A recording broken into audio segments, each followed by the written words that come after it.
في ربوع المجد كنا نصنع النصر المبين ونعيد الحق إن عبد رب العالمين.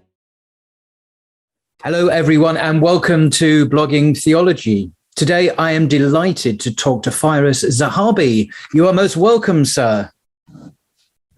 Thank you very much. Happy to be here. I got to say, I'm a huge fan of your show. I've watched so many of your episodes, and I find the way you deliver your messages to be very unique and special. Thank you very much for all your great work. Absolutely love your channel. That's very generous of you. Alhamdulillah. Thank you so much. Firas, for those few who don't know who he might be, is the head trainer of the TriStar Gym in Montreal in Canada, which apparently is completely snowed under at the moment. You attended, as you know, Concordia University, where he graduated with a degree in philosophy with a specialization in the ancient Greeks. And boy, does it show that you graduated in philosophy, I must say. You've got a huge following on social media. You can look him up on Twitter, YouTube, and Instagram. And there's lots of amazing videos and podcasts featuring you.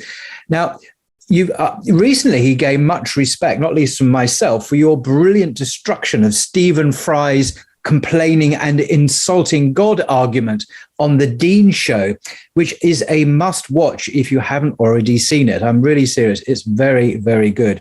Today, Firas will be discussing a very important question. What is truth? What is truth, sir? What is it? That's one monstrous question. And, instead of going to the formal theories of truth, we have correspondence theory, pragmatism. We have, of course, a coherence theory. It might be we're going to try to do it in a bit of a funner way. Now, I want to say that I've studied Greek philosophy, but I've also studied Muslim philosophy and British empiricism. And I've studied 2,000 years of human thinking. Wow. For the last 20 years. And I will tell you, I study about 2 to 5 hours a day on a regular basis. I'm a martial arts expert. That's what I do for a living, 8 hours a day. But after that, in my free time, it's really always science, history, logic, philosophy. So I'm constantly studying this topic for the last 20 years. So I'm going to try to verbalize it or put it in a way that's a little bit more palatable. I think that's the goal. Because philosophy could be boring if you do it formal. Like formal logic could be quite boring, quite stale. So let's start with a thought experiment. Okay. So first thing I'm going to do here is I'm going to grab a pen here, okay, Paul, and I'm going to draw on my hand here. I'm not going to show you what I'm drawing in my hand. I'm going to draw here a squared circle. Now I'm not drawing a square and a circle. I'm drawing on the other side of my hand. You can't see, Paul. Okay. I've drawn one shape. It's a single shape. It's a square and it's a circle at the same time. Okay. Do you believe that on the other side of my hand, there is a squared circle? No. No. But why? You haven't seen the other side of my hand. Because I know enough about the properties of squares and circles to know that they are mutually incompatible when it comes to presenting them together as a single object. Exactly. There's no squared circle. Actually, it would be impossible for me to draw a squared circle. Okay. Yeah. So you see, you knew without even looking. That's called analytical. That's an analytical fact. Yeah. I tried to convince my wife that a man can be both married and a bachelor. She disagrees. She's not formally trained in logic. She disagrees with me. Now, unfortunately, she's correct. You cannot both be married and a bachelor. Would you agree? No. Has there ever been a married bachelor in history? No, there hasn't. By definition, there couldn't be. There couldn't be, correct. So this is what we call analytical facts. Yep. It's a fact that a square and a circle cannot, there's no squared circle. Actually, if every human being dies and the universe implodes and the universe, there will still be no squared circles. Actually, before human beings ever existed, there were no squared circles. It's an eternal, transcendent truth. If you were in a coma and you were dreaming, there would still be no squared circles in your dreams. If you discover an alien civilization trillions of light years away, there are still no squared circles, and we're certain of it. These are analytical truths. And unfortunately, there are still no unmarried bachelors. There are no married bachelors. Okay. This is what we call the law of non-contradiction. Aristotle taught us, look, there's this thing called the law of non-contradiction. It cannot the proposition cannot both be true and false at the same time. It has to be one or the other. Yeah. It can't be both a square and a circle. It's analytically true. Now, Paul, if I tell you, look, I'm drawing on this side of my hand a flamingo. Mm-hmm. Do you believe me? Yeah, in principle, it's certainly possible, yes. It's certainly possible. It could be. It could not be. Okay, And I didn't want to draw on my hand. Sorry for lying to you, Paul. I apologize for deceiving you. That's a contingent fact. That's an inductive fact. That's an inductive belief. So we have math and biology. Let's put it in two simple categories. Math was true before me and you were born, and it's going to be true after me and you are born. Flamingos may or may not exist after me and you expire. Humanity may expire and flamingos go on, and they may not. It's contingent. We don't know. We have to go out into the world and see. You asked me, look, I don't know. It could be yes. It could be no. You'd have to flip your hand around and go and see it. That's what we call contingent. It's a contingent truth. Okay. Now, analytical truths, we use deductive reasoning. So think math. Yep. And then you have inductive truths. Think biology. Is it the case that all frogs can swim? Well, it's not a squared circle question. It's not a married bachelor question. It could be that all frogs swim, and it could be that some frogs don't swim. Aristotle had to go out into the wild. He had to study every frog. And after seeing 1,000 frogs, and he said all these 1,000 frogs can swim, do you think it's time now to generalize that all frogs can swim? I'm not confident enough. 1,000 is not enough. Maybe 10,000. Maybe 100,000.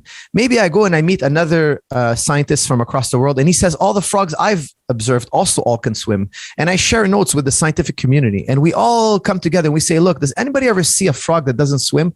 And we all say, no, they all can swim. So inductive reasoning, again, biology, contingent things, they're always predicated on a generalization. We go from specific to generalization. Now we're going to say, look, me and my scientific friends, we're starting to be really confident that all frogs can swim. All right, we're going to write it down in this book. We're going to write down here, all frogs can swim. We're going to print it in the textbook. We're going to send it out to the universities. Everybody now is going to read that all frogs can swim. It's an inductive fact. It's not a mathematical fact. It's not a priori fact, like a squared circle. Like we talked about, the square has to have 4 sides. If it has 3 sides, it cannot be a square. Okay, so it's not analytical. It's inductive. It's contingent. Now, it could happen in the future that there's a species of frogs that don't swim. You know, I once went to a pet shop to buy a turtle for my kids, and there was a species of turtle that they had that doesn't swim, and I was shocked. I thought that all turtles can swim. No, they told me this one, you cannot put him in a body of water, because I wanted to buy him an aquarium. They're like, no, he'll drown. I'm like, well, a turtle will drown. There could be, it's not illogical that in the future, there's a species of frogs that doesn't swim. Now it becomes problematic, because are we still going to name that a frog? Are we still going to label that animal as a frog? Or has it become that it's a prerequisite for it to be a frog? It has to know how, it has to now be able to swim. So for instance, we can call it a toad or some other name. We can come up with a new name for it, because we can say, look, it's like a frog, but not quite, because it doesn't swim. Who draws the line here? These are inductive truths that are often defined by the most influential thinkers in our society. Now, the fatal flaw of inductive, it's called the inductive problem in philosophy, is that when we're doing inductive logic, we're always generalizing. We're always generalizing. We're looking at a specific number we're taking a certain number of frogs, and then we're generalizing that idea to all frogs. Okay, so we never have the totality of evidence. To be certain that all frogs can swim, I would have to observe every frog that ever existed and ever will exist. Now, there are other problems to the problem of induction, but we'll leave it there. That's quite a bit already. However, it's mathematical truths. If all men are mortal, see, we started with a general proposition. All men are mortal, not some, all. And Socrates is a man, therefore Socrates is mortal. If it's true that all men are mortal, and if it's true that Socrates is a man, there could be no other possibility. If you brought in 1,000 logicians, they would all write the same conclusion. If it is true that all men are mortal, and it is true that Socrates is a man, then it could be no other way. He must be mortal. This is math versus biology. Okay, now all these truths are spoken about in the Quran. We'll circle to that later. Oh, good. One truth is more certain than the other. Mathematical truths are more certain than inductive truth, contingent truths. Now let's go one rung below. One rung below is historical truths. Now I hear a lot of debates online. I listen to quite a lot of debates, and it's amazing to me that people still don't understand. And very intelligent interlocutors are discussing historical truths. Historical truths mean nothing. What happened to JFK? Do you know what happened to JFK? How was he killed specifically? Nobody knows what happened to JFK exactly. And we had video cameras, thousands of witnesses. You know, on the grassy knoll, there was a man holding an umbrella. And one of the theories was that the man with the umbrella using the umbrella, hiding a gun in the umbrella, shot JFK. Now that man later came out and said, no, I'm the man with the umbrella. And he says, I was protesting against JFK, and I decided to open an umbrella on a sunny day. Very strange thing. A man opening an umbrella on the grassy knoll on a sunny day.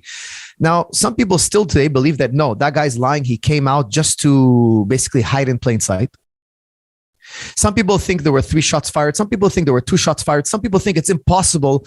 I'm forgetting his name now. Forgive me. I just finished practice. I'm blown. But the man that was Lee Harvey Oswald, isn't it? Lee Harvey Oswald. Yeah. You know, he was killed immediately soon after. He was assassinated soon after. Some people believe that it wasn't even him. There's so many possibilities. 9/11 is a highly documented event. The firemen that were on site said, now, I don't believe this, okay? So please, no conspiracy theories. I don't believe. They said they heard bombs. When the building was coming down, they heard bombs. Bang, bang, bang, bang. They heard explosions. Now, I think it could be, and I don't want to delve into conspiracy theories here. I don't know what happened on 9/11. It could be that there were bombs, and it could be that it was just one floor hitting into another. Yeah. Now, they say, no, it was falling at free fall speeds. There are many arguments. Yeah. We still don't know. It's a historical fact. 9/11 is a historical fact, not a scientific fact. It's a historical fact.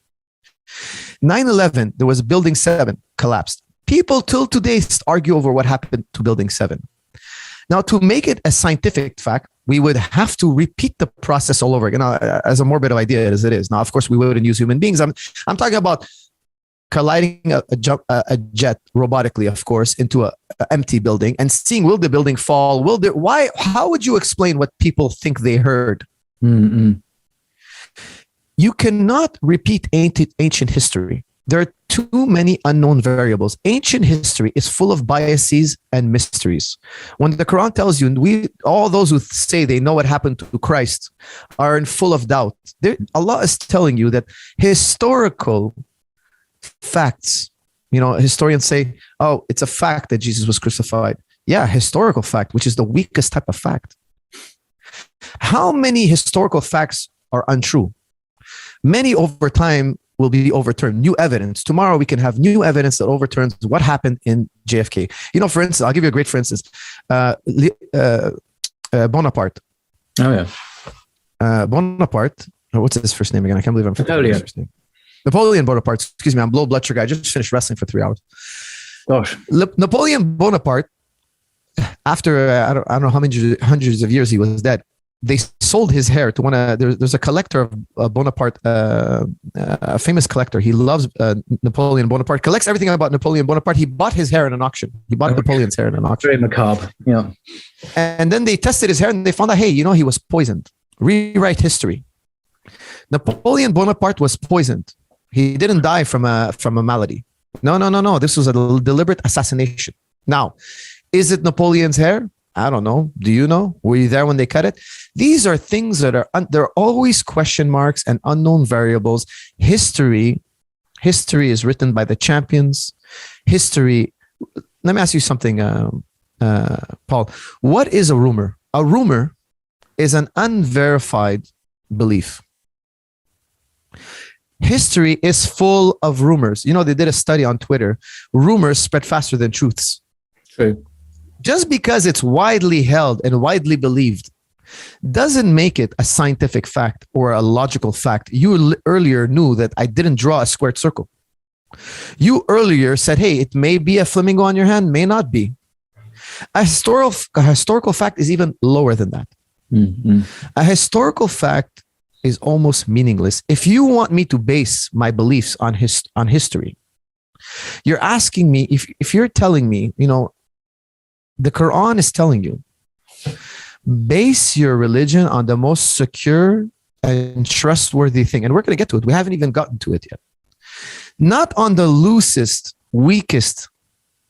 If you build your faith on something weak, Descartes said it beautifully. He said, look, if I'm building an edifice, a building, I'm building a structure, the first foundational block must be indestructible. Yeah.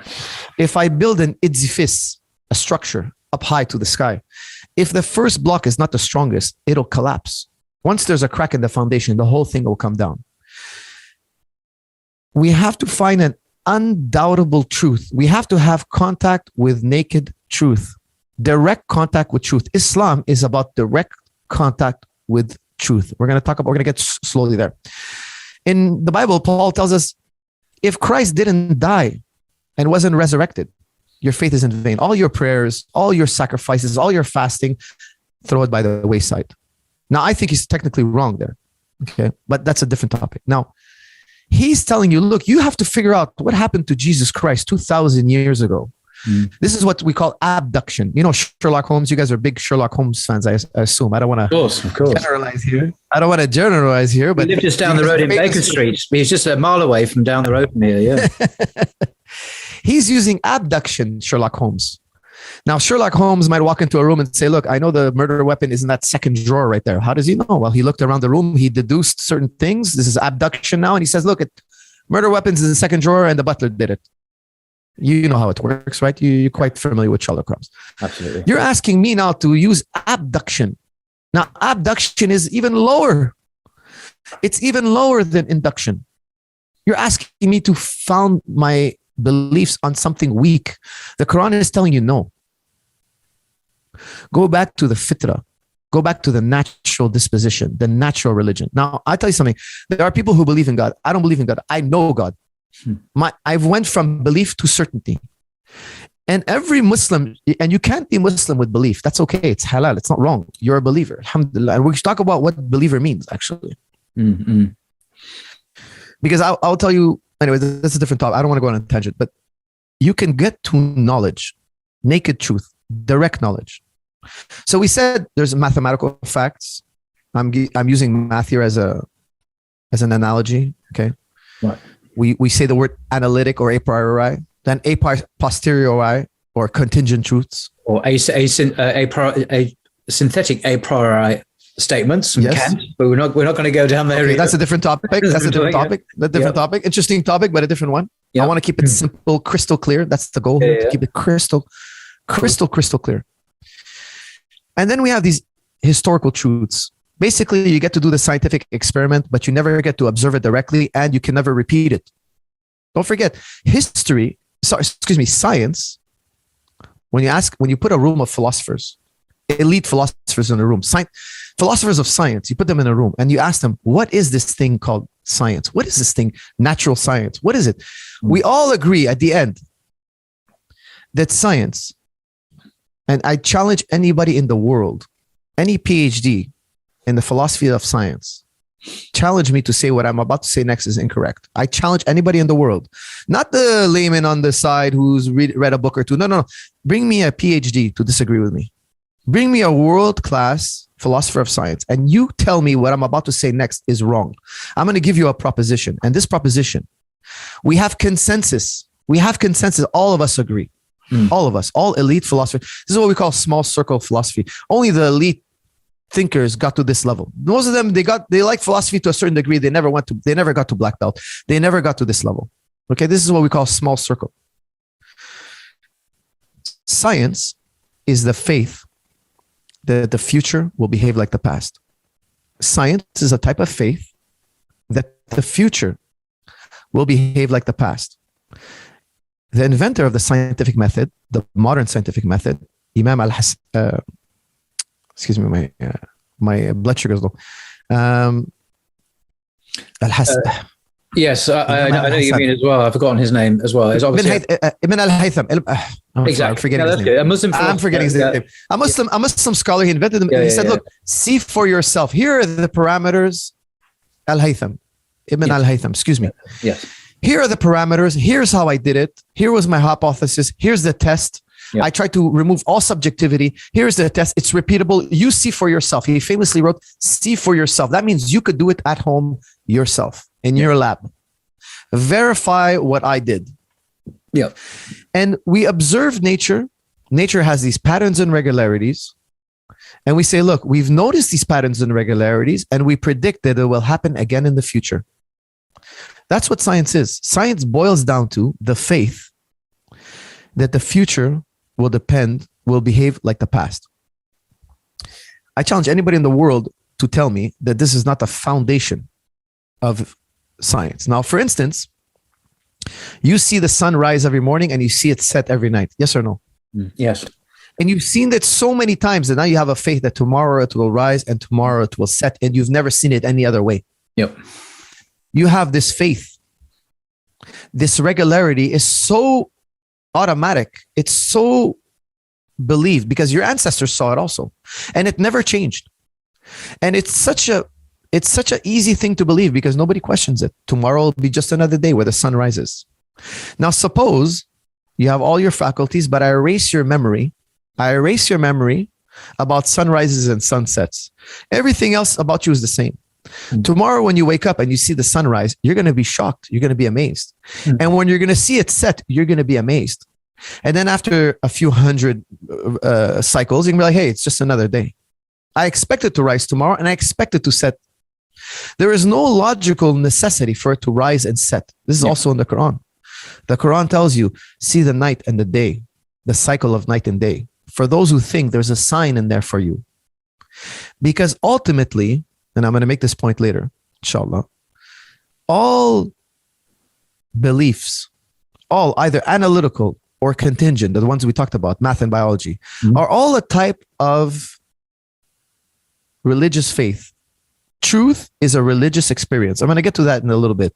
Naked truth is a type of religious experience, like it or not. That's why I always tell people there's no such thing as an atheist. I don't believe in atheists. All atheists have a God. All of them. If you sit me in a room with an atheist and let me cross-examine him, I will find you what God he believes in. So for instance, I asked them, like, what's the process of these cycles? They're going to say nature. Now, when I say nature, I'm asking you, is nature a thing out there? No, nature, look, if I ask you what is nature, you're going to say, look at that rose over there. That's nature. Okay, well, if I destroy all roses in the world, is nature destroyed? You're going to say, no, nature is also that river. It's also the water cycle. It's also the stars in the sky. It's also what's in the earth. It's also how the volcanic cycles. The word nature is just a way for us. It's what we call in philosophy. It's a universal. It's a way for us to address the collective of things. It's made of particular things. I look at a plant. I look at the clouds in the sky. All these things. When I want to refer to this collective, I say the word nature. Now, nature is not a force out there. That's why we mistakenly take the word nature as something being a force. It is not a force.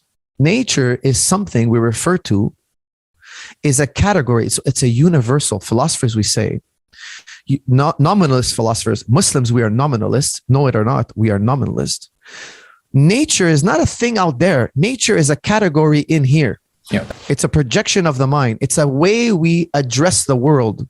So when I ask you what creates the water cycle, you're going to point to another God. You're going to say, oh, there's evaporation, there's gravity, etc.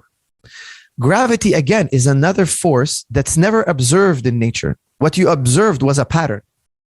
That pattern, you inferred a force. So for instance, I'll give you a great for instance. Okay, so if I kick a soccer ball, the soccer ball was still, and I came to it and I kicked it.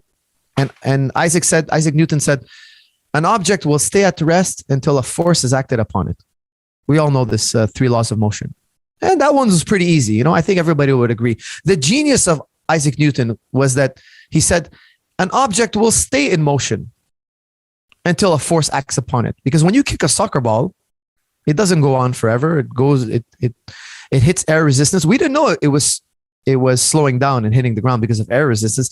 Isaac Newton had to figure that out. Why is the soccer ball not going on into eternity, moving forward into eternity? He said, you know what? There must be air resistance. There's a pull from the earth, the mass of the earth, but he never observed gravity. No. He inferred gravity. Okay, this is, again, in philosophy of science, we have consensus. Gravity is inferred. Gravity is not a force out there. It is not a force out there, a God out there, a ghost out there, a demon out there that is moving things around in the universe. No. We saw things moved and then we inferred a force. We saw motion, we saw patterns and regularities in nature, and then we inferred a force. Mm-hmm. Now, in Islam, I really believe that a highly educated Muslim and Muslim philosophy, not theology, philosophy, because the difference between theology and philosophy is theologians start with the idea of God. They already believe in God. They already believe in God. That's theology. Yeah. Philosophy of religion, we have to prove God, and then we'll do theology. Mm-hmm. Now, La ilaha illallah, there are no gods except God, Allah, is philosophy of religion. It started with the negation. It didn't start with acceptance. It started with a doubt.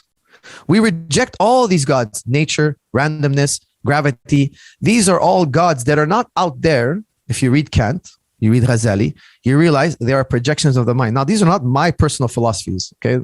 British empiricists also came to this exact same conclusion. They came to this exact same conclusion.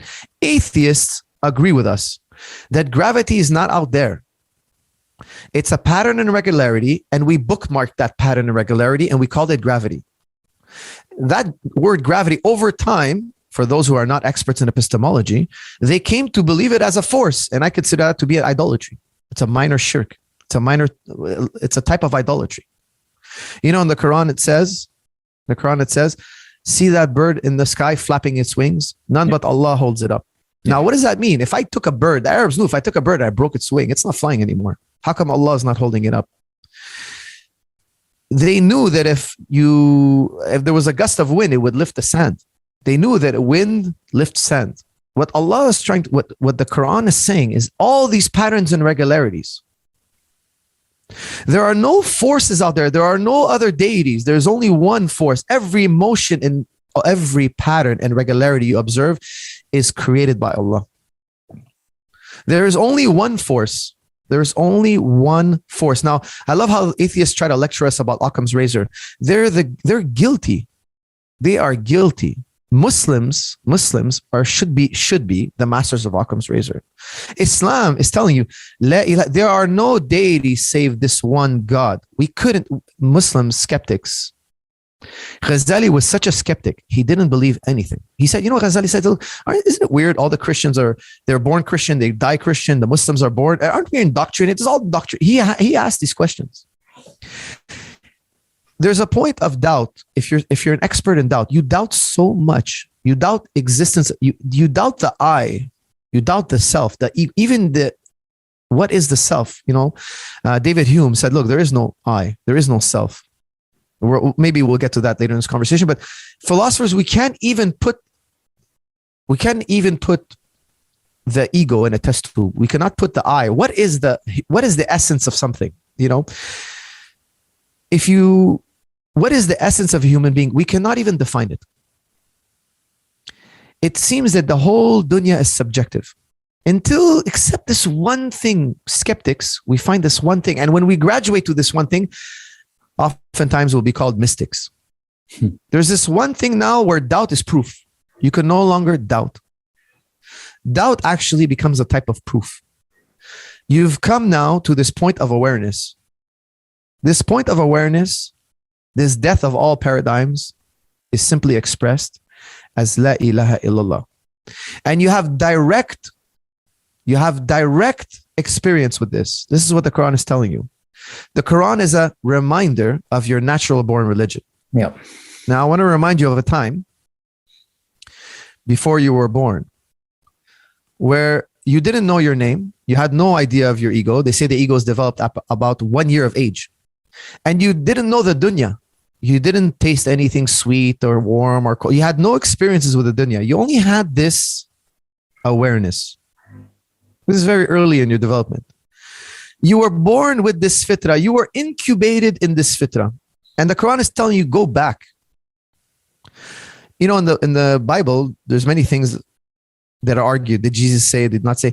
I think one is very possible that he said. He says, look, be born again. What does it mean, be born again? Go back to the fitra. Go back to your natural religion. And this is the next point we're going to talk about, inshallah.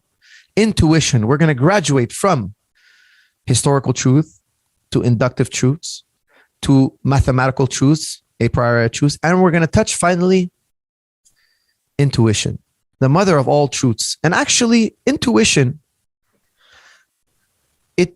it sustains all the other truths.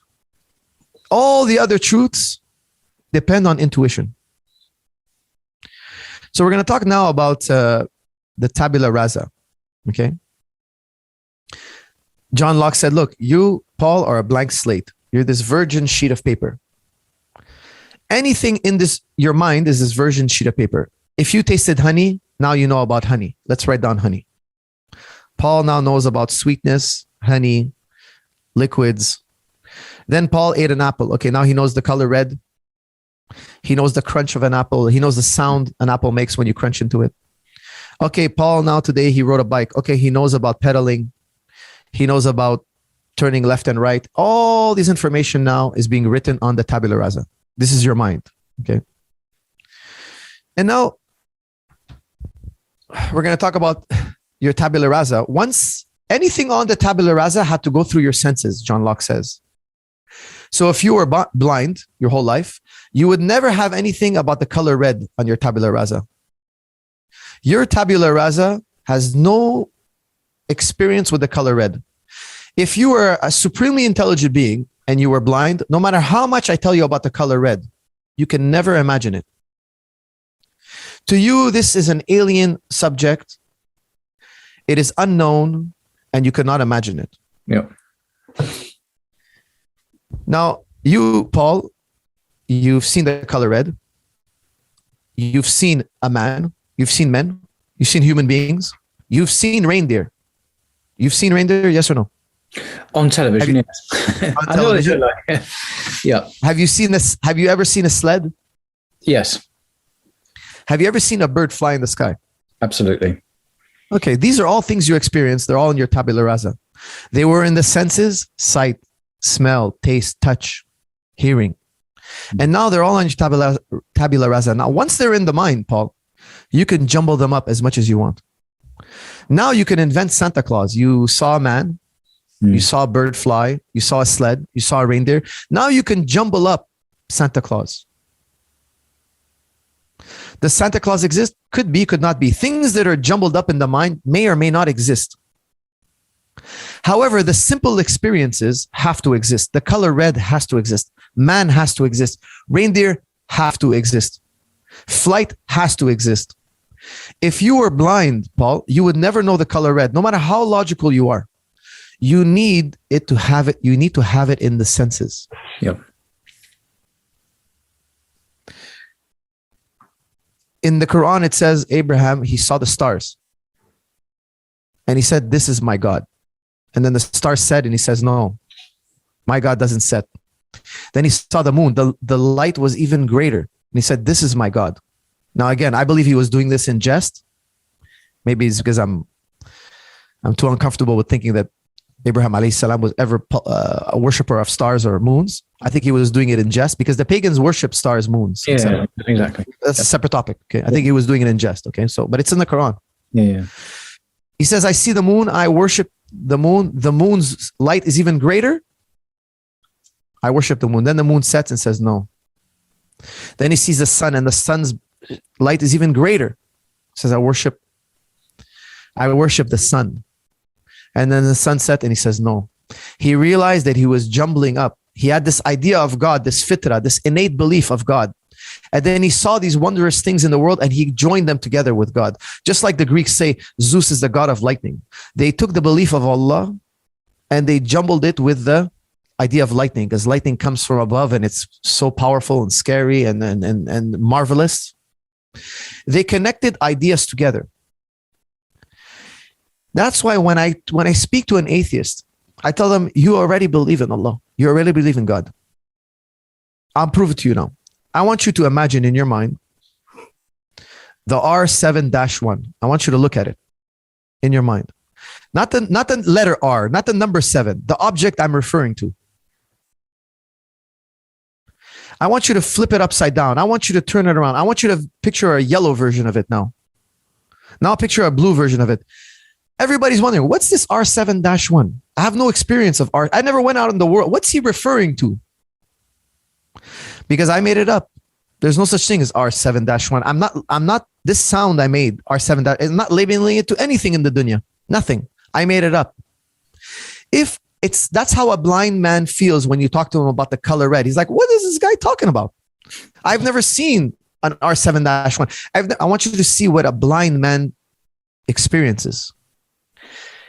He doesn't know when you say red, he doesn't understand what you're saying. Okay. Now, Ibn Tufal actually gives a beautiful allegory about this, but this is maybe a story for another day. When I talk to you about Allah, you know exactly what I'm talking about. You say, I reject this idea. You want to reject an idea, but you confirmed it by telling me you don't believe in it. You didn't say, what are you talking? What's Allah? What's God? What is this thing, God? No, this is not your reaction. No. You told me, no, you know what? I don't like this idea. I haven't seen it. I want to put it in a test tube before I believe in it. Yeah, when you say that. Now, here's what Ghazali would tell John Locke. Remember, every idea we had in the Tabula Rasa was once in your senses. Here's the fatal flaw atheists makes. They say, look, where is it in the Tabula Rasa, Allah? Where is God? I want to hold his hand. I want to touch. I want to feel. But here's what Ghazali would tell John Locke. He says, what about this Tabula Rasa? It's also a compounded idea. You took virgin sheet of paper. That's something from the dunya. That's something from the world you saw. And now you mingled it with our consciousness. You mingled it again with the fitra. The Tabula Rasa itself was once in the senses. What is the Tabula Rasa without the white sheet of paper? What are you referring to? He just admitted to you. He just admitted to you what every atheist should admit to himself. Within us all, there's this point of awareness. And this point of awareness is actually not within us. We are within it. We are within it. The mind, not my mind, the mind, consciousness, not the contents of consciousness. This is where Abraham alayhi salam discovered his fault. He was worshiping the contents of consciousness. And he realized, no, this is nested in consciousness, as am I nested in consciousness. You know, I ask atheist, materialist philosophers, prove to me materialism, because I believe that materialism, I believe that all our beliefs in physical world is also another deity. Nobody's ever proved the physical world. Okay, if you're familiar with a great thinker, English thinker, George Berkeley, you should familiarize yourself with him. Yep. Idealism. I'll tell you, excuse me. I'm going to throw out another challenge to anybody who can refute idealism. Idealism is considered in philosophy irrefutable. It is irrefutable. Hard to accept because it's so, I don't know how to say, but it's so special. It's so shocking that people have an emotional reaction. People who swear that they're logical human beings, that they only follow the evidence. Once you take them here, they're gonna have an emotional reaction.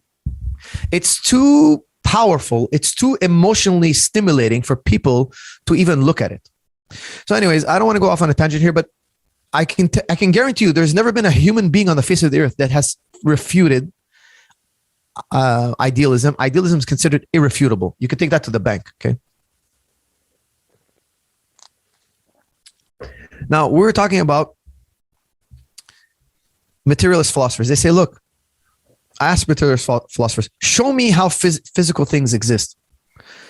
How is the mind dependent on the brain? Because they say the brain, if you tinker with it, it changes the mind. I say no. I say the brain is dependent on the mind. They say no, the mind is dependent on the brain. We have this feud. So I tell them, okay, prove to me that the mind is dependent on the brain. They say, well, look, the brain is physical, and if I tinker with it, it changes the mind. Now I say, prove to me that the brain is physical. There is no way to prove that the brain is physical. Let me give you a glaring example of this. A glaring example that I think I have to quote. So many thinkers came to this conclusion. Okay, it's not me. Okay, I'm not the brilliant guy who figured all this out. Not at all. I'm far from it. I think Berkeley gave the best example, and I'm going to use his example because I think he said it best. Picture a triangle. Okay. Berkeley asks us, picture a triangle. Now remember, triangle is mathematics. It's Euclidean geometry. It's been 2,000 years and nobody's ever found a flaw in Euclidean geometry. A triangle has to have three sides, three corners. The inside of the angles have to add up to 180 degrees. We know exactly what a triangle is. It's purely objective. Correct? Now, I want you to think of a triangle, but without any subjectivity, no color. Can you do it? No. It's impossible. It's always a green triangle, a blue triangle, a black triangle, a white triangle. You can't get away from subjectivity. Now, remove what's subjective about it. What are you left with? Ideas in the mind.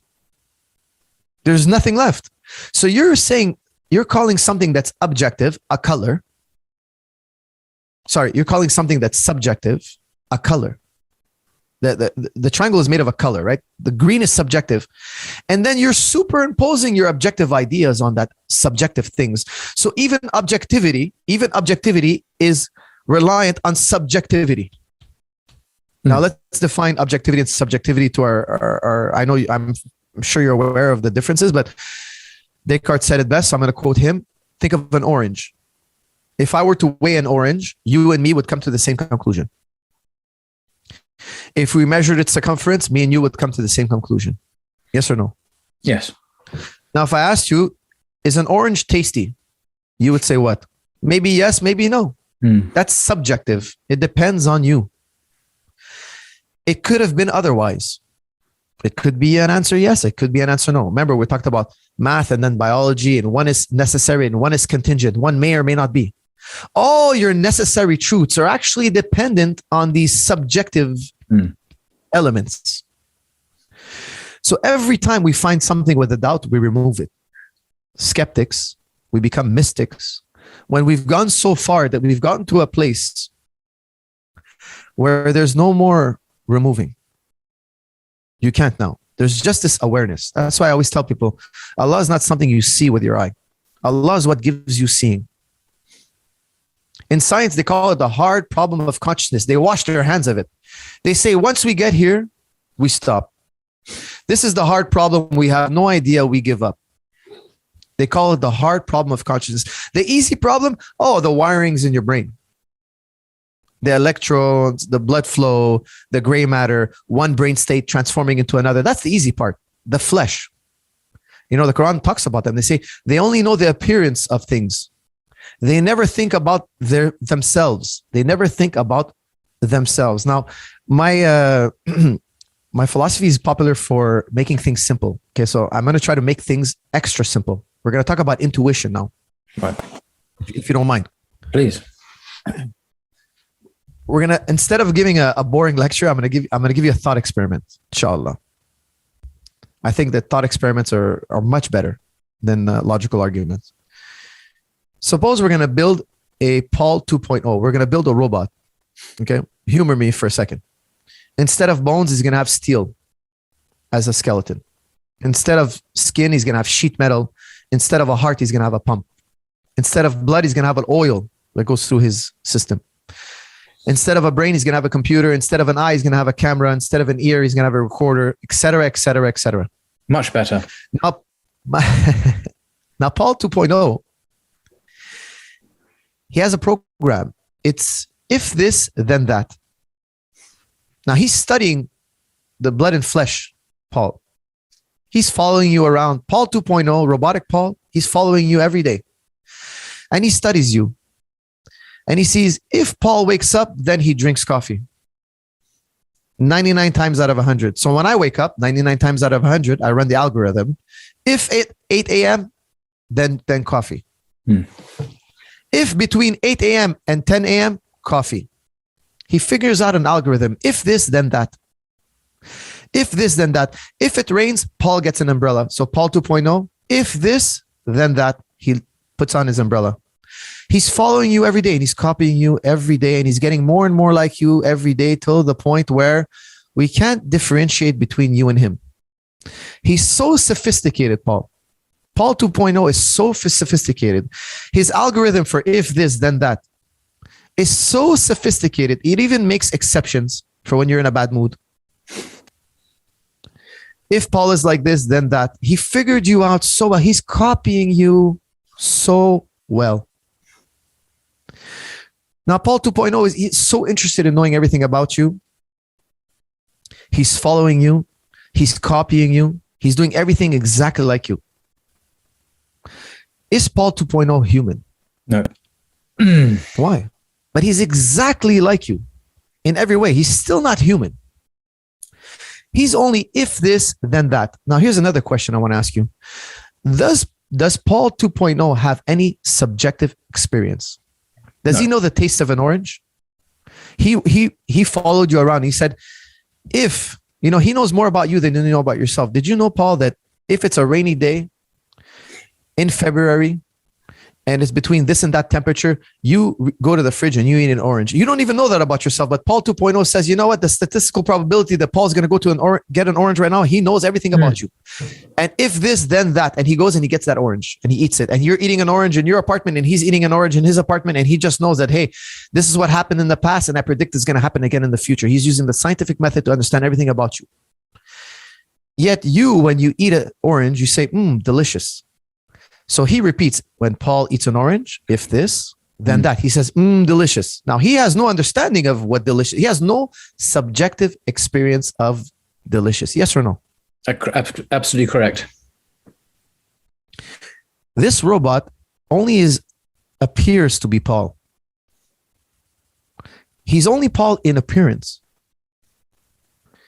Now, one day there's a lightning strike and you jump in fear. There's a powerful lightning strike. You were walking in the street and it's raining and powerful lightning strike. It strikes fear in your heart. And Paul 2.0 sees you and he says, look, if lightning strike at this many decibels, at this distance, then Paul shakes like this.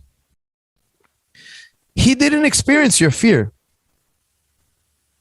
Did he experience your fear? Nope. No, he didn't. He said, if this, then that. So every time there's a lightning strike at that amount of decibels, at that distance, at this, he shakes.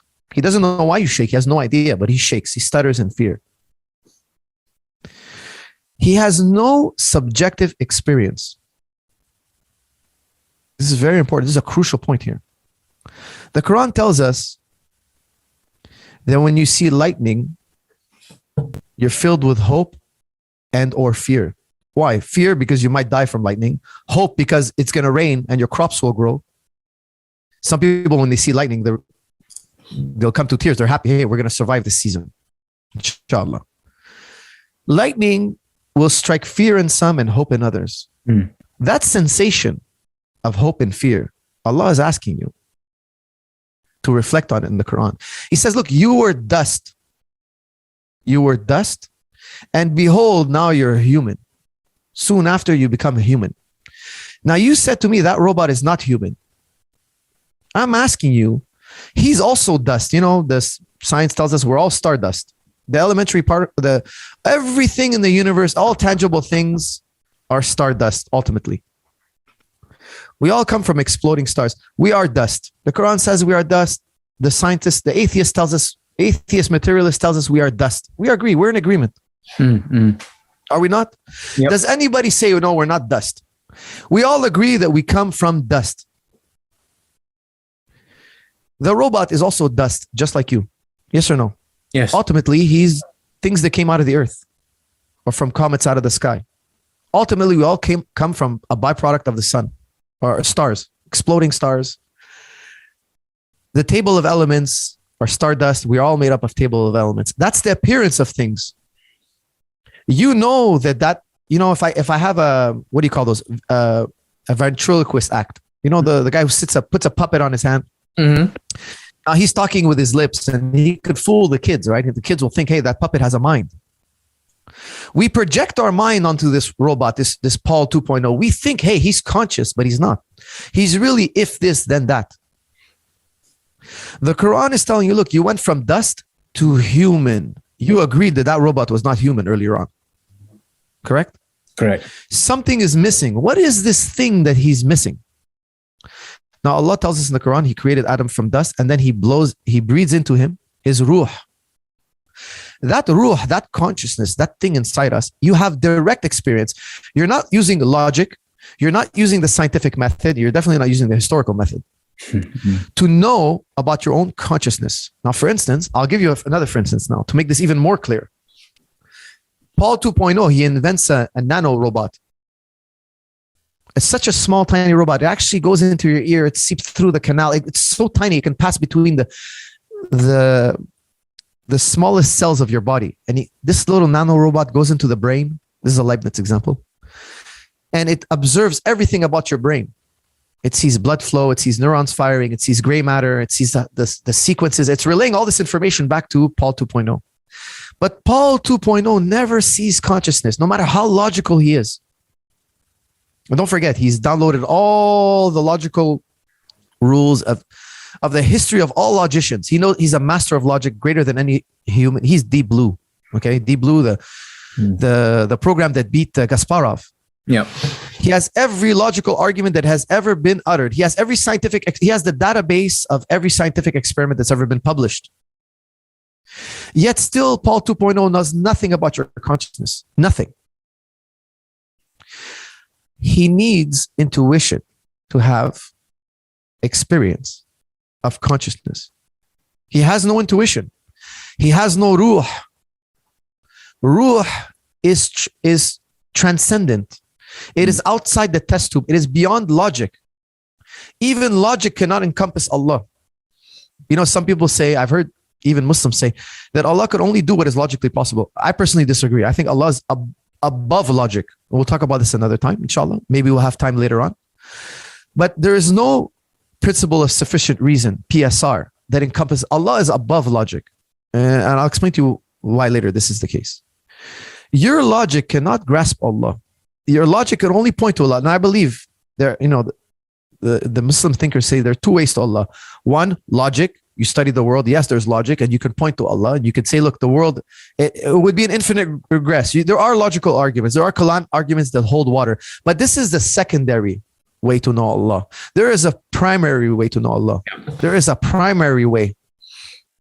And Allah points to it in the Quran. He tells you, you are from dust, and behold, now you are human.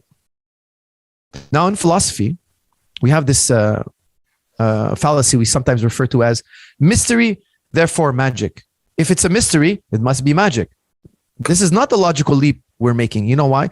It's the logical leap that a robot, Paul 2.0, would make.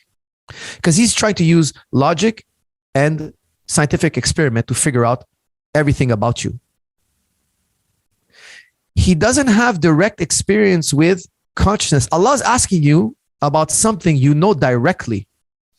You told me earlier that robot was not, dust is not human. What is human? So you know what? If I made a 1 million Paul 2.0s, there are a dime a dozen, and I crushed one and I cubed one and I destroyed it, you wouldn't have a funeral for him. Nothing special about him. There's another one. However, there are billions of human beings, 8 billion. If I killed one, you would be very upset with me. Why? I destroyed something that's irreplaceable. Not the body. There's something else. There's not the dust. What is that something else? I desecrated something so sacred that if I killed the organic Paul 2.0, it would be very different than if I killed the organic Paul than if I killed the Paul 2.0. Allah is telling you, you have this direct experience. It's not mystery, therefore magic. No. You have access to this naked truth, direct access. This light, Allah, He calls Himself the light in the Ayat al-Nur. Ghazali goes quite deep into this. Allah is the light. Now, there's a lot of different tafsir. I don't want to give an expert tafsir. I'm going to rely on Ghazali here. But the light is also reflected. The light is also reflected. Now, the light is a nook. It's in a lamp and in a nook. They say the nook is the chest of the believer and the lamp is the heart of the believer, and Allah is the light inside the heart. And the lamp, the glass of the lamp, it reflects that light. The purer your heart, the more you reflect the light of Allah. This is an analogy for your consciousness. Your consciousness is a borrowed light. Allah shines His, this is what Ibn Tufayl he teaches. Allah shines His consciousness and we reflect it. We are not one with God. We are not gods. We have no share in divinity. This is clear. However, we are observers, eyewitnesses of the light of Allah. This consciousness, let me give you a Thomas Huxley example. Thomas Huxley, Darwin's bulldog. Darwin's bulldog, not an atheist, an agnostic. And for this reason, he's an agnostic. For this reason. He says, look, if I rub a lamp and a magic genie came out, that's the equivalent of this physical brain agitating itself and the mind come out. They're equivalent. That's why he said, he cannot be atheist. He cannot say, he's going to say, look, I can't talk about what I don't know. That's it. I'm going agnostic. There's a fitra that you have direct access to, that the Quran, when it talks to you about it, if you read the Quran in this light, you'll have a whole different interpretation. Sujud, when a Muslim puts his head on the floor, and it's Abraham does it in the Bible, alayhi salam, Jesus alayhi salam does it in the Bible, and of course all the prophets did it. This is a physical expression of la ilaha illallah. When you prostrate, your head is lower than the heart. Ghazali tells us your head is now lower than the heart. Now, not the heart, not the lump of flesh. That innate sense, that thing that Robot 2.0, Paul 2.0 doesn't have, is a gift from Allah. It's a direct connection to Allah. You're saying, Allah, I didn't deduce you logically. I didn't scientifically grasp you. I didn't put you in a test tube and now I know about you. No. Even the most layman, even the man who never understood logic, he knew about Allah. It's a grace. You know about Allah via grace, via mercy. The greatest thing, the greatest gift you ever had was the fitra. And this is why Allah is Al-Rahman Ar-Rahim. This is a mercy. You have the answer to your test already. You have it. That's why I tell people, I don't believe in atheists. You only take this fitra and you project it somewhere else. You always mix it with somewhere else. If you let me cross-examine you long enough, I will show you believe in some type of faulty God. The Quran is telling you, look, you already have the answer. Don't partner the answer with anything out there. And the height of arrogance is to say man is Allah. I'm going to associate myself with Allah. I'm going to say I'm one with Allah. This is the height of arrogance. Now you've made yourself the furthest from Allah. Because the Pharaoh, he said he was a god, the Pharaoh. This is the worst because you're at the polar opposite of where you should be. You didn't create this fitra. You didn't grasp it with your logic. You didn't figure it out. You didn't solve a mystery. You're not the Sherlock Holmes who figured it out. No. It's an open secret every human being knows. The word kufar means, hey, you covered this belief. This is what originally means. You covered this belief, this innate belief. That's why when people tell me, why do you believe in God? Innate. Yeah. Everywhere the Quran says, everywhere you look, you'll see the face of Allah. When all have perished, there will remain the face of Allah. Ghazali, if you understand what this verse says, Ghazali, he calls you al-wasilin, those who have arrived. those who have arrived. Who are those who have arrived? Well, it's a bit of a complicated story. But let's get into it. Let's talk about the essence of something. Aristotle said, look at all these knives. They all have one thing in common. That one thing is their essence. If I draw you a knife on a piece of paper, Paul, you're going to be like, hey, you know what? I noticed that's a knife. Why? It's a piece of paper. It's a drawing. It has the essence of a knife. It represents knives. It shares in the essence of knives. Now, if I take a knife out of plastic or wood or steel or whatever, you're like, that's a knife. Now, if I change its essence, if I take a steel knife and I melt it down and I turn it into a fork, and you're like, it's no longer a knife. It's lost its essence. The same bundle of metal is no longer a knife. You recognize that the essence of knife is no longer in that object. It's no longer a knife. You agree? Yep, absolutely. A knife is a concept in the mind, and it's a thing out there in the world. Because there are many knives, if I told you, how much does a knife weigh? You'd be like, that depends. That's subjective. It could be this weight, that weight. Actually, it could be any weight. If I told you how long is a knife, well, it all depends. It's subjective again, because when I say knife, I'm referring to a concept. I'm referring to a type of ghost. There are objects out there that we label knives, but the essence of knife is really a concept that's dependent on our minds. Now, how about this? What if I told you I had a divine knife?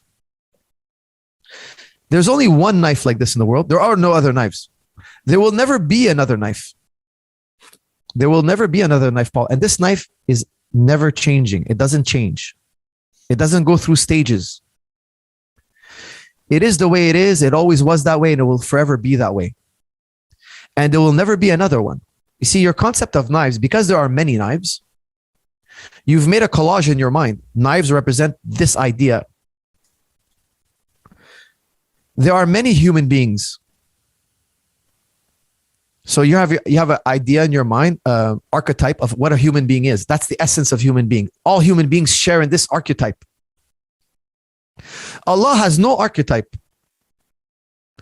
Allah is singular, always was, always will be. If there was a divine knife, Paul, now when I say divine knife, there are no other knives. There can never be another knife. If I told you how much does that knife weigh, whatever I say about that knife now, if it's true, it's objective. It's no longer subjective. We've reached now objectivity. We've reached something we could say this is true. We cannot deny it. It's certain. We would have arrived, as Ghazali says. Because Ghazali was dying, he was looking for truth. That's unquestionable. No philosopher is going to come 1,000 years from now and question it and raise a doubt. No. He wants absolute truth.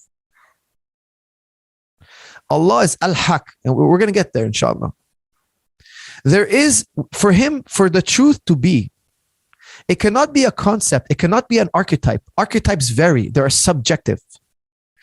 You, Paul, exist as flesh, as part flesh and part metaphor. I'll quote you an atheist, David Hume. He says, look, human beings, Paul's mind is just a chain. Think about it as a chain, one link after another. Your mind goes through stages. Your mind is not the same as when you were 5 years old. Your mind has changed over time, and it will change over time. It's not this one thing where there's a nucleus and I can point to it and I can hold it and I can put it in a test tube and I can weigh it and I can know something objective about it. Actually, everything about your mind is subjective. I cannot put it in a test tube. I cannot directly point at it. I don't even know where it is in space and time. Your mind is this concept, and your mind is shared with other minds, and it's an archetype. It's part concept. Oftentimes, I like to point to the ship of Theseus. I'll give you the ship of Theseus. Have you ever heard of it? The ship of Theseus? No, don't have, no.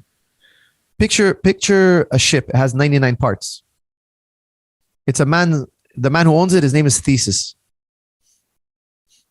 Every day he has to change a part. He replaces a part every day. After 10 days, that ship has 89 original parts, 10 parts that are new. Those 10 parts, he puts it in a warehouse somewhere. After 99 days, he's changed all 99 parts. And he's been sailing for 99 days back and forth. And we see him every day. Oh, there's a ship of Thesis. We wave to him. And then one day somebody goes into that warehouse and takes those 99 original parts and rebuilds the ship of Thesis. Now, which one is the original ship of Thesis? It all depends how your outlook. It's subjective. There is no concrete objective ship of Thesis. There's no objective answer. Why? Because we're talking about a multiplicity of things. Ship of Thesis was part object, part concept. Allah is not part concept. Allah is not part Quran. When the Quran is telling you Allah is one, Allah is telling you I am literal. You, Paul, are metaphor. Not Allah is metaphor. You, Paul, and me and the dunya is metaphor. Ghazali told us all is metaphor except Allah. Except Allah. Allah is literal. He's in a category to himself. He always was. That's what it takes to be objective. Only God can be true. Everything else is trying to be true. Everything else is trying to mimic or reach this thing called true, and we can never do it. There is nothing else, actually. There is nothing else that is true in this sense. There is nothing else. La ilaha illallah is a direct truism. It's undeniable.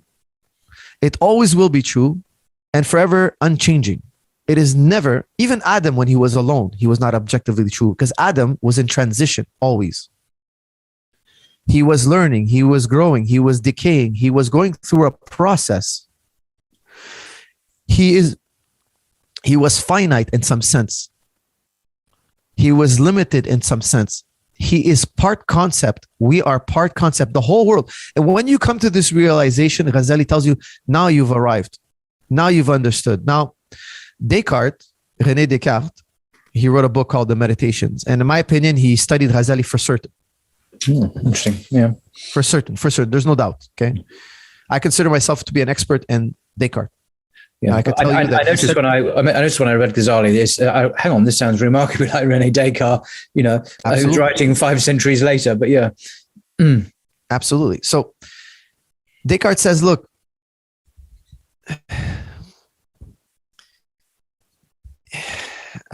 sorry, I skipped. Sorry, I disturbed you. What were we just talking about? Sorry. After wrestling so much, my blood sugar drops. What were we just talking about? Well, you were talking about René Descartes and... yes. Excuse me, sorry. René Descartes said something. He said, look, I want to build this structure and I want the first block. Don't forget, he was a brilliant mathematician. Mm-hmm. He was a brilliant scientist. He was a genius. There's no doubt. And I'm not using that term loosely. He was a genius. Absolutely. He, like Ghazali, asked, how do I know I'm not dreaming? Exactly. How do I know I'm not dreaming? Which, by the way, nobody in philosophy has ever come up with a good answer. Nobody. By the way, but that's a topic for another day. A very interesting topic, actually. Very heavily rooted also in the Quran. Very important in the Quran. Now, Descartes says, look, I want to build this perfect structure. The first block must be indestructible. I'm going to doubt everything I know about science, math, history, everything. Until I find this one thing, the nucleus. It's got to be so perfect. It's got to be so perfect. And then I'm going to bring back science, math, history. And this thing is going to ensure that the rest is true. Yeah. And he reflected and he reflected and he reflected and he threw one thing out after another. And he came by a hair to La ilaha illallah. He came by a hair. He said, you know what? Listen to what he said. He said, I think, therefore I am. If I have thoughts, I must exist. A prerequisite for having thoughts is existence. Therefore, I am. Even if there was a demon out there trying to, even if I was dreaming right now, I would still exist. I would know, I think, therefore I am would still be true. It's transcendent, he said. Even if there was a demon out there that if every time I touched something hot, he made me feel it was cold. He tricked my senses somehow, some way. Ice is actually really hot and fire is actually really cold. You're just being tricked by this demon. Even if that was the case, not that he believed in such a demon. He was just saying, even if that's the case, I think, therefore I am is still true. Now, philosophers, we objected to this. And famously, Nietzsche objected to this. He says, I am I think is a presupposition. You've never proven that part yet. Thoughts are happening to you. You didn't prove that you're the one thinking. And we found a flaw in his supposed, at the time, perfect truism. His one and unimpenetrable truth was penetrated. It was broken. It shattered. It was a presupposition. I want no presuppositions, Paul. I want to be presupposition free. I don't want any rose-tinted glasses. Where is this nucleus? Where is it? We're looking for it. We're digging. And we came to this point of awareness. Now take away this point, because that's presupposition. And what is there left? There's this one thing left. You can't deny awareness. You can deny that this thing called Paul is having this awareness. You don't know this Paul thing. You never put it in a test tube. We said Paul is a concept. Paul is a metaphor. It's all, well, what is this thing we have direct contact with? Naked truth. This one awareness, Paul, has always been, always will be. It's eternal. It cannot be grasped by your hands, nor your mathematics, nor your logic. It cannot be put in the test tube. Yet, however, it is blindingly obvious, and you cannot look away from it. When everything has perished, there will remain the face of Allah. This thing out there, and Allah refers to himself as a thing in the Quran. So it's okay to say Allah is a thing. This thing out there, everything is nested within it. Nothing encompasses it, and it encompasses everything. Now you understand, when you reread the Surah Ikhlas, you will understand that Allah is giving you his exact description. It's a natural religion. I verify the Quran by what's innate in me. When I read the Quran, I can verify, now that I have discovered this nucleus, the death of all paradigms, which is expressed as La ilaha illallah. Now I can go back into the world and I can bring back mathematical logic, scientific logic, historical logic. Now look, I tell you, you told me earlier when we first spoke that you didn't believe I drew a squared circle. You didn't believe it, Paul, but you know what? That had a lot to do with faith. It had a lot to do with, you didn't believe it, it's a gift from Allah. Let me tell you why. Aristotle said, guys, I have to teach you all this, the law of non-contradiction. This is what Aristotle said. It cannot both be the case that a proposition is both true and false at the same time. Imagine I said to you, I don't believe in the law of non-contradiction. And I tell you, Paul, I love coffee. And then you offer me a coffee and I say, what are you talking about? I don't drink coffee, Paul. I hate coffee. It's both true that I love coffee and that I hate coffee. You will become mad interacting with me. That's what Aristotle says. If somebody doesn't accept the law of non-contradiction, I refuse to debate with him. I refuse to speak with him. If you ask me, hey, are you taller than 6 feet tall? I say yes. And then you tell me, do you like basketball? No, I'm too short. I'm not 6 feet tall. If I was 6 feet tall, I would like it. I keep contradicting myself.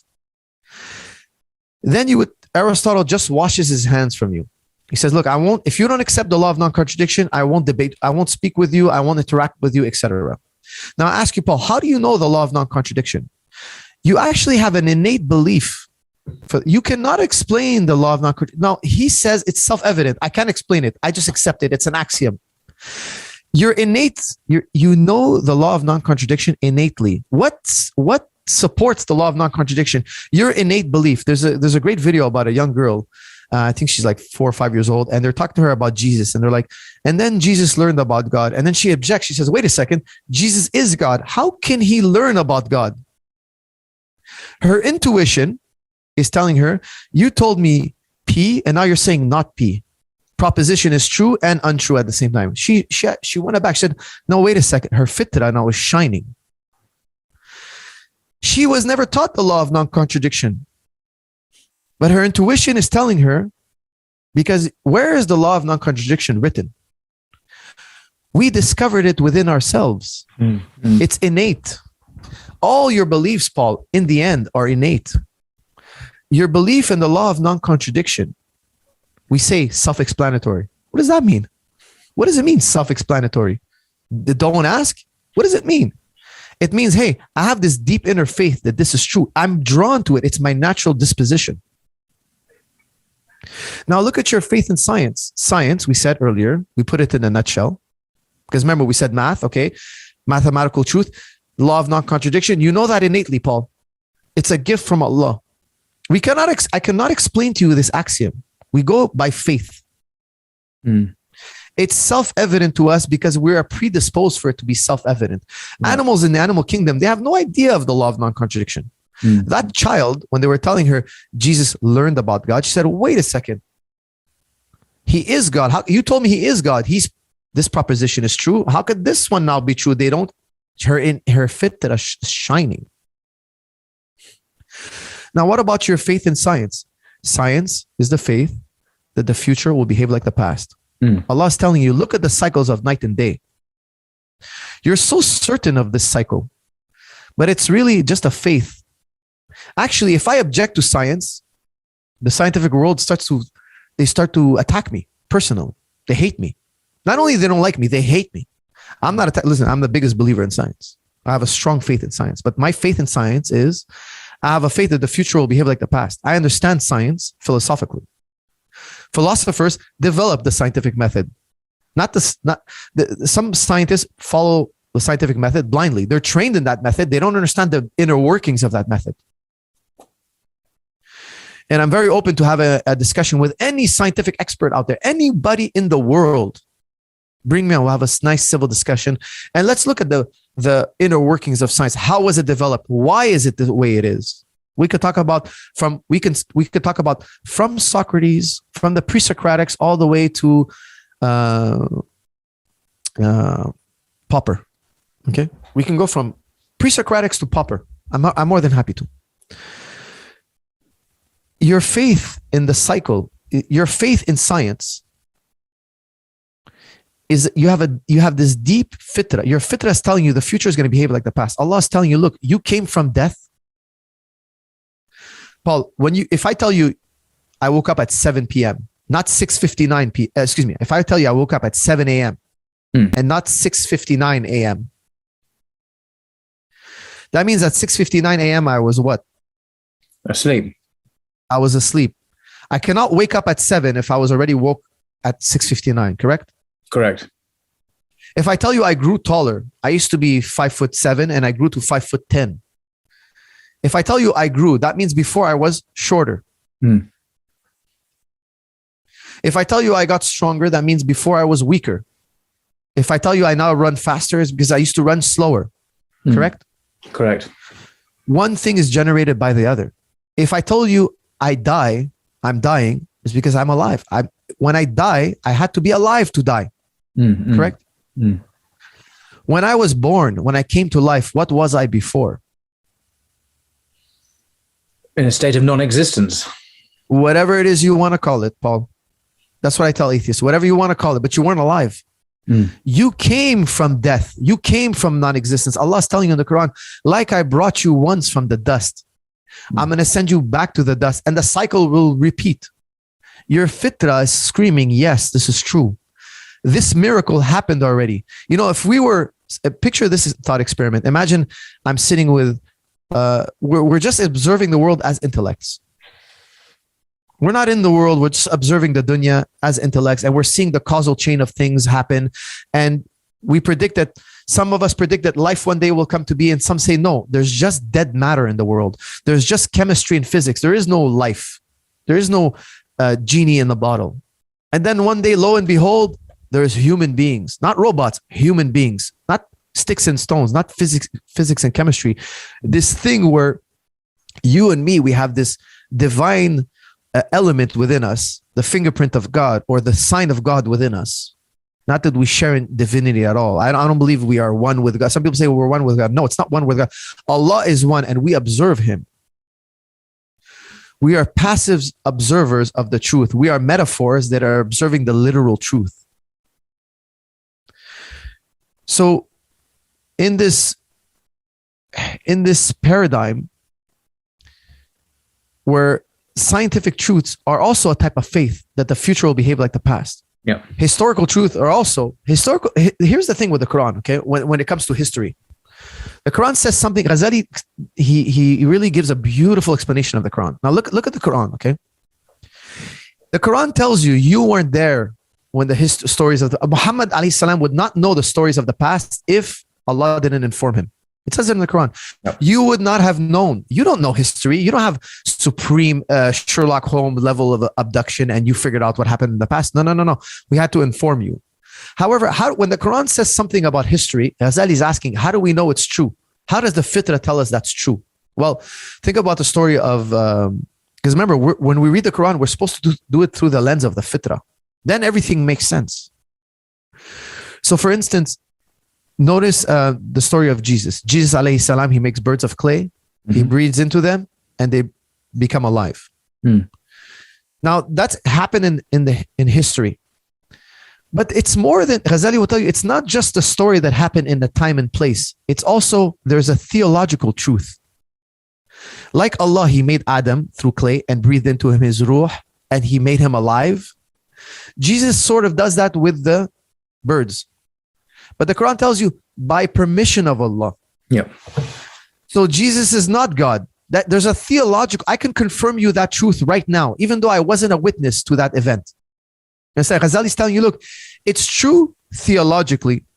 It's also true historically, but you can only affirm the theological truth. Of course, we take the historical truth by way of authority. The Quran is telling us, so we accept the authority of the Quran, of course.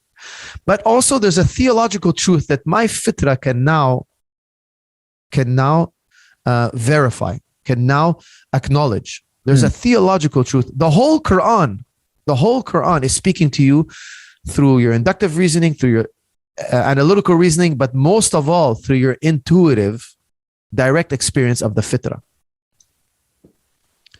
which atheists would refer to probably as the hard problem of consciousness. Sorry for my rant, Paul. I sometimes get on a roll. Absolutely. Feel free to shut me up. No. Feel free to shut me up when I talk. No, not at all. I'm dreaming of shutting you up. Well, thank you for that. So the fitra is the key cognitive faculty. It's the way we perceive the world. It's a God-given faculty. It's through that we apprehend. Paul, can I ask you? Sorry, can we just pause for 1 second? I got to go check on my.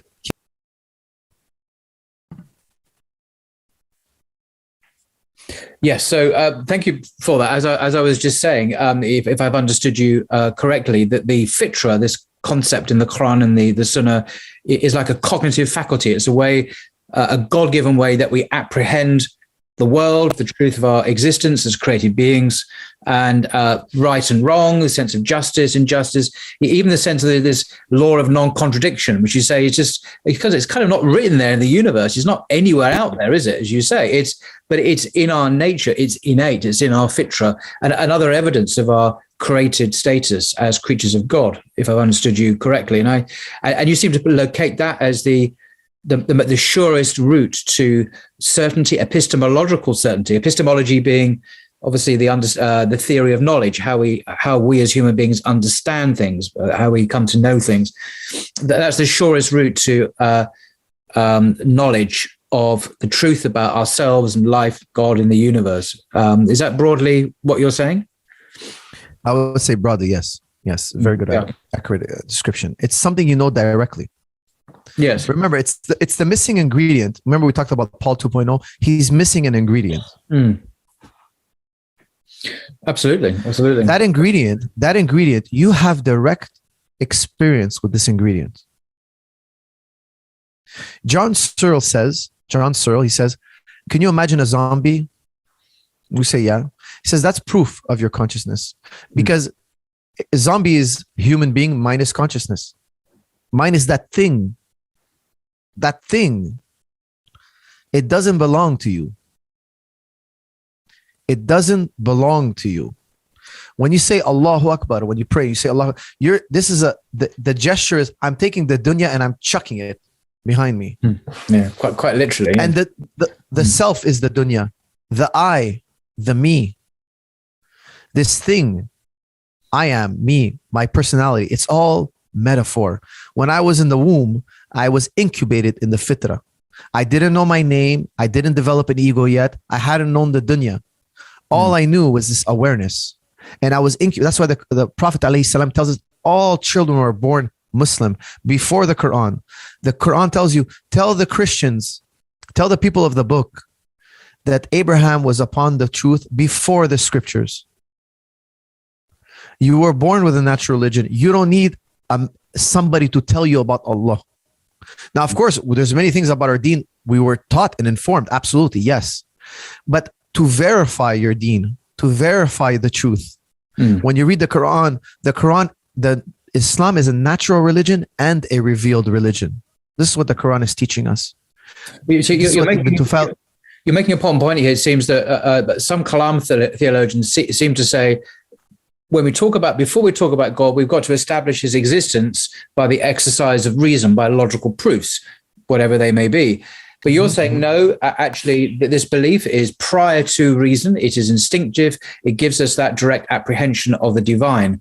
And so you're more in agreement with actually Ibn Taymiyyah than Kalam theology in that sense, because Ibn Taymiyyah had a huge emphasis on the Fitra in his writing. He hugely elaborated this, perhaps more than any other Muslim theologian. But in that sense, you're with him rather than the more formal, well, we got to demonstrate God's existence rationally before we can speak about prophets, revelation, and so on.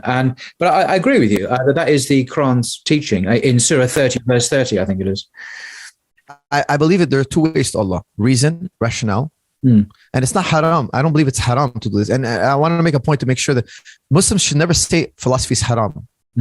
Never. It's a great misconception. When Ghazali wrote the destruction of the philosophers or the tahaffut, it means the slip up. He didn't say philosophy is haram. He's talking about the blind followers of Aristotle.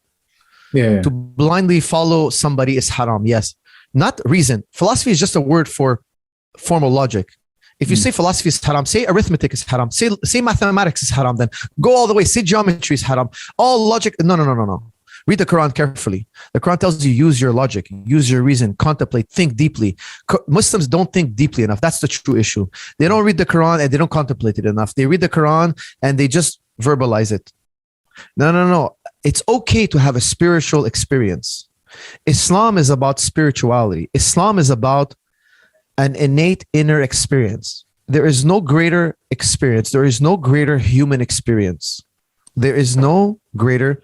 If you came in the world and you did everything but have this one experience, you've wasted your time. Sorry, 1 second, my daughter. Yeah, this is the most important thing. It's an open secret. Al-Jalani, he says it's a secret of secrets. It's like this thing. It's there. We all see it. However, because we can't grasp it, we can't point to it. Everything in the world you ever learned, Paul. When you were a kid, we showed you a dog. We said the word dog. Every time you saw that object, we pointed to it. You associated the word dog with a four-legged animal. Everything you learned about the dunya. When we showed you the color red, we made the sound red. We say, Paul, we call this red. And every time we saw your red object, we said the word red. You associated the word red with this color. Everything in the universe, everything you've learned except one thing. When we talk to you about consciousness, the mind, we didn't point to anything. This is what sometimes philosophers refer to as the beetle in the box. You have a box and nobody can look inside your box. You open the box, you see a beetle. I have a box, nobody can look inside it. I open it, I have a beetle. And everybody's got this box, but we can't look into each other's boxes. That's the mind, right? This open secret, this secret of secrets, you, Paul, are directly experiencing the mind, but I never pointed to it. I never put it in a test tube. I never deduced it logically. Allah is beyond this grasp. Allah tells you, reflect on your hearing and your seeing. Reflect on your senses. Allah is not something you see with the eye. Allah gave you seeing. Allah is the one who gives seeing. Allah is the awareness. Allah is the all-aware, actually. Everything you've ever said or done is encompassed in this awareness. You think you've escaped. You think you've done, and nothing is ever lost. It's always in this one awareness. Think about somebody who's dreaming, okay? The dream itself is not as real as the dreamer. It's a byproduct of the dreamer. We are metaphors in a dream, so to speak. So to speak. We are contingent things. But there has to be there has to be one thing that is objective. There has to be one thing that is objective. and we are all metaphor. This is what Ghazali ultimately reaches in the Mishkat, in the niche of lights. He ends up revealing his conclusions that in the end, all human beings are metaphor. All things, the dunya is a metaphor.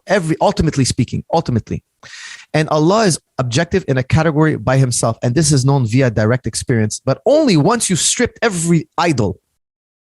See, Islam, yes, it destroyed the idols, yes, the Meccan idols, yes, but we had to keep going. That was a direction. There are many more idols to slay. There are many more idols of the mind, of projection, etc. If you read Kant, if you graduate to Kant, Kant, he wrote on his thesis, Bismillah Rahman Rahim. Yes. I guarantee you he read Muslim philosophy, because Ghazali and many other Muslim thinkers, not just Ghazali, they understood these things as projections of the mind.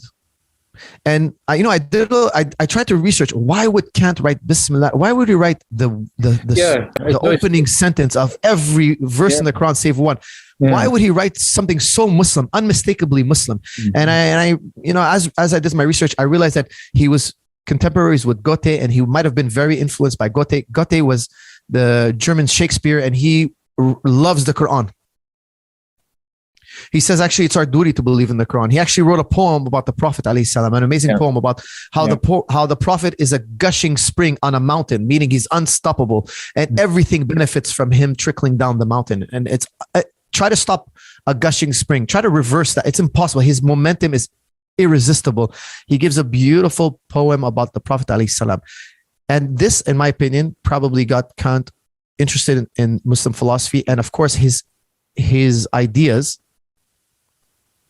reflect a lot of what Muslim thinkers said in the past. These things are a projection of the mind. It's interesting. I didn't realize he was a contemporary. I haven't connected him with Goethe, and I'd often wondered why in his PhD thesis, right at the top, it should have in Arabic the Bismillah. Is really jarring until you perhaps look into his. He would have known Goethe, as you say, who some people think was actually a Muslim, a closet Muslim anyway. Yes, yeah, I think there's no doubt he was Muslim, even though it was highly frowned upon to be Muslim. It's extremely highly frowned upon. Yeah, so he was without a doubt. He was without a doubt. In my opinion, I have no doubt he was Muslim. Yeah, many people say that he was. There's the evidence. Yeah.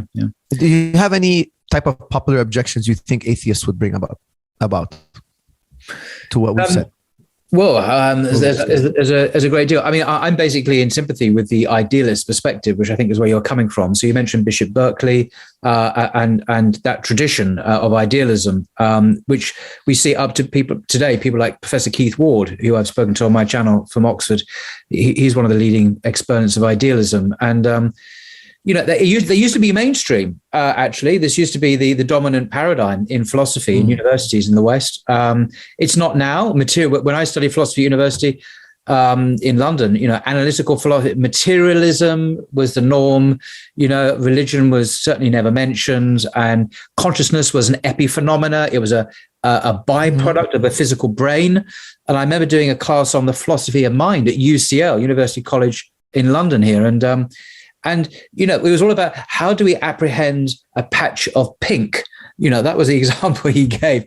And it was like really difficult to describe how the mind could comprehend pink. I thought, dude, if you have a problem with that, how are you going to understand, Bach's Mass in B minor? At that time I was a Christian. Bach's Mass in B minor, or great works of art. You don't stand a chance with your paradigm, which was materialist, reductionist. It has roots in the material processes of the brain. And even then, as a Christian, I understood that this was not going to work, and we needed a paradigm shift, which, funnily enough, is the name of Thomas Kuhn's book, The Structure of Scientific Revolutions, which I think you referred to in a previous video. Very important book. Very important book. He's a guy at MIT, I think, a philosopher, a professor of philosophy of religion. And this whole thing of paradigm shifts, the complete revolutions in our worldviews that we've been through in science, whether it be from Newton, from Aristotle to Newton to Einstein to whatever's going to come next. We go through these revolutions. The reason I mention that is because even then, as an undergraduate sitting in my philosophy of mind class, I thought, we need a paradigm shift. This ain't working. You can't pull yourself up by the bootstraps. If you're trying to understand consciousness like that, you need to have a top-down approach to use a different metaphor, which gives priority to mind, to consciousness, as the origin of the physical, which ultimately, of course, means the mind, the divine, the God himself. So I'm a complete idealist. I'm with you on that, and which is why I think the Quran, as you rightly say, it fits perfectly with the natural disposition, the heart, with our hearts. It's not. What did Allah say? How did Allah create the world? He said, "Be." He created it with a word, "Be." He wasn't taking this lump of this or this lump of that. He said a word. What do words? What are words? What are words? Words are things of mind. Be is a word. Think about that. Allah started the dunya with a word. The first thing he created is a pen. To me, I understand it as symbolizing determinism, which we could talk about it maybe also as well if you wish. But a pen, this is activity of the mind. Allah said, "Be." There are three possibilities. Either the whole world is just atoms in the void. Okay, now the void, we can debate exactly what that means. Some scientists, when they say void, they don't actually mean emptiness. They mean like this. That's another topic for another day. Let's not get on a tangent. Yeah. There's either just chemistry and physics, material stuff, or there's only idea, or there's a dualism, the two. There's part physics and part idea. Now, me, I like what Ibn Arabi says. He says, look, I'm not going to try to figure that out. I'm just going to say there's seen and unseen. There's the observed world, and then there's this inner world of the mind. I'm not going to say if it's actually physical, because the thing is, physical, the word physical or materialism is another God. It's another false God. So for instance, you see this pen and you see this coffee cup. What do they have in common? Well, your mind's going to tell you, look, connect the two. They're made of this stuff. And this cell phone, and every object is made of this stuff. And we're going to call it materialism, material. That's another ghost. You just invented that. That's just another concept. It's another metaphor. It's not out there in the world. It's again another ghost in the mind. When we say kill all the idols, we're talking about the idols in the world and the ones in the mind. And then you will have an experience. Because you just erected another God. Think about, do forests exist? Forest is just a word for a number of trees that I can't count. Forest is a universal. Forest just means, hey, there's a bunch of trees out there. I don't know the exact number. There's not something forest I can grab and put in my hand. No, it's just an expression, but we take them as literal things out there. That's why the Quranists keep telling you, do you think these things can harm you or benefit you? You're projecting them onto the world. They're innate. I like how sorry, yeah. One of the examples you give before is about the laws of nature, the laws of physics, the laws of nature, and you say, well, these don't actually exist. They're not actual laws. These are placeholders. I think they're inferred. They're inferred. I would say I like to refer to them as bookmarks. We bookmark a certain pattern as irregularity, and we bookmark that. Look, that happened in the past many times, and now we're bookmarking it. Yes. And when we see it again in the future, we're going to refer to it via that bookmark. Okay. We're marking it. We're giving it a name. We're inferring there's a law that's doing that. The truth of the matter is gravity, randomness, every force, it's never been observed. You're observing a pattern. Yeah. And then you're labeling that pattern. And then you dream up a God that's behind that pattern. So let me give you a for instance. Okay. Let me give you a for instance. Imagine I take a book and when you fan through the pages, you see a cartoon. I draw a cartoon. I draw a pitcher throwing a pitch. On each page, he's going through the sequence. And then when I flip, when you flip through the book, you see like a cartoon in action. You know how cartoons work, right? They draw one picture, then they draw another picture, and they swipe the picture so fast that you think there's actual motion. Now imagine I put you in a library and there's billions of books. And you flip through the pages and you're watching a cartoon over and over again. You're watching cartoons and you're studying these cartoons. And you're like, hey, the guy who wrote all these books, he's following certain patterns. He never breaks these patterns. And And here, when somebody throws something, it falls down to the earth. You discover gravity. You discover this pattern called gravity. But to you, it's just one image after another. It's just a cartoon. There's no actual law out there in the book. No. You're just saying, look, this designer, this author, this artist, he has this signature in his designs. Every book, I've read all his books. I've studied them closely. If you give me a new edition of his book, I can tell you, look, exactly what he's going to do in this book. I know that as the story goes, he won't break these laws. He never has in the past. This is what Allah tells you in the Quran. I never change my rules, my patterns. It says it in the Quran. Allah's telling you, these are patterns and I never change them. But you took them as some other God is doing them, some other deity out there, some other thing that you never observed. You projected it. So imagine you're in this library and you're studying this author's work and you're seeing these patterns over and over again. You would discover every pattern, every law of physics. It's all written in the book, but you would never take it literally. Yeah.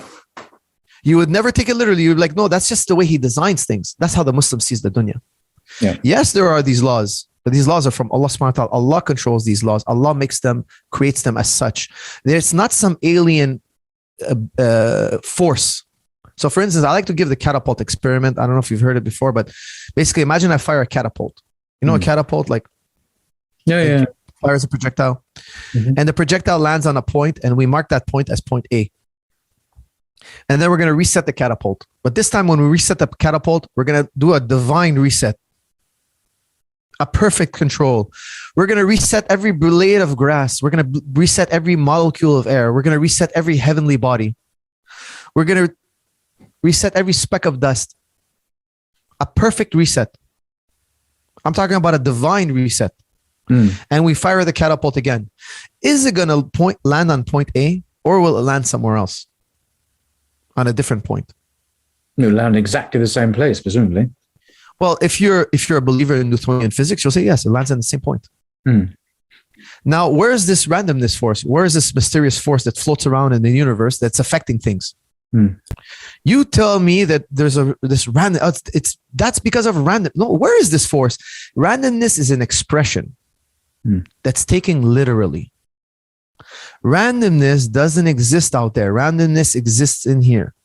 You're not able to give me a perfect reset. You're not able to factor in all the possible differences, every gust of wind or every deflection of a heavenly body slightly pulling in this direction now, and it's slightly. You cannot compute all these variables. So for you, it seems there's a force out there that's random, but actually it's not. There's no actual force. Randomness is a expression. Randomness exists as an expression that things are hard to calculate or get exact in this dunya, in this world. It's not a force out there. It's not a force out there. Now, look, there are other opinions on this catapult experiment, but it will be quite a tangent. But generally speaking, 99% of people will agree that it lands on the same point. Just like you trust the laws of physics, just like you trust Newtonian physics,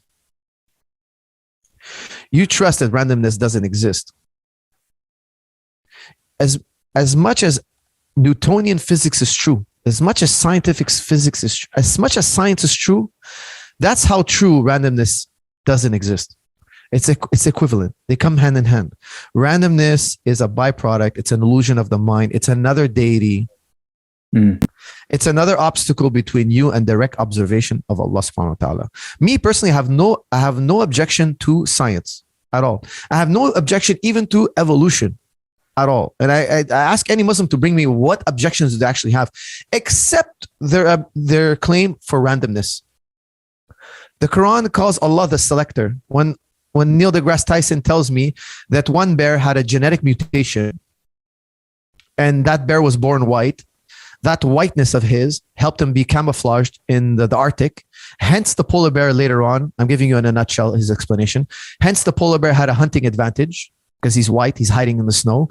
And therefore he thrived in nature in the Arctic areas. That's how we went from brown bear to white bear, polar bear. He says it's a random mutation. That's his interpretation. I will interpret the same facts. I will notice the mutation. I will say it's purposeful. Allah selected that mutation. Allah is the selector. Allah selects which animal is mutated for his benefit and which one is mutated to die. Which one will thrive, which one will die. And there's a wisdom between both. His interpretation is that it's a copying mistake. I would tell Neil deGrasse Tyson, if you believe in a blind process, blind processes don't make mistakes. That's a human interpretation. You would say, look, it's supposed to be like this. Like Hume said, you can't get an ought from an is.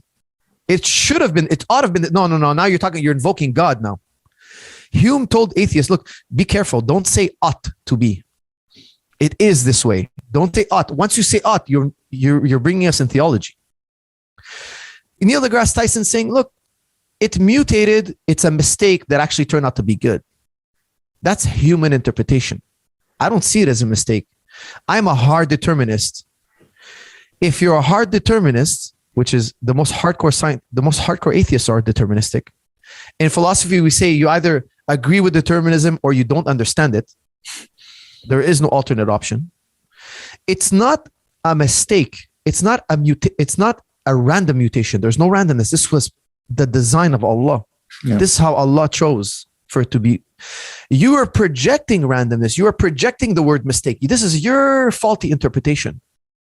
There are no random events and there are no mistakes in the universe. There are no random events and there are no mistakes. Now, let me give you the death blow to all those who say that there are random events and that the world is just a cosmic sneeze.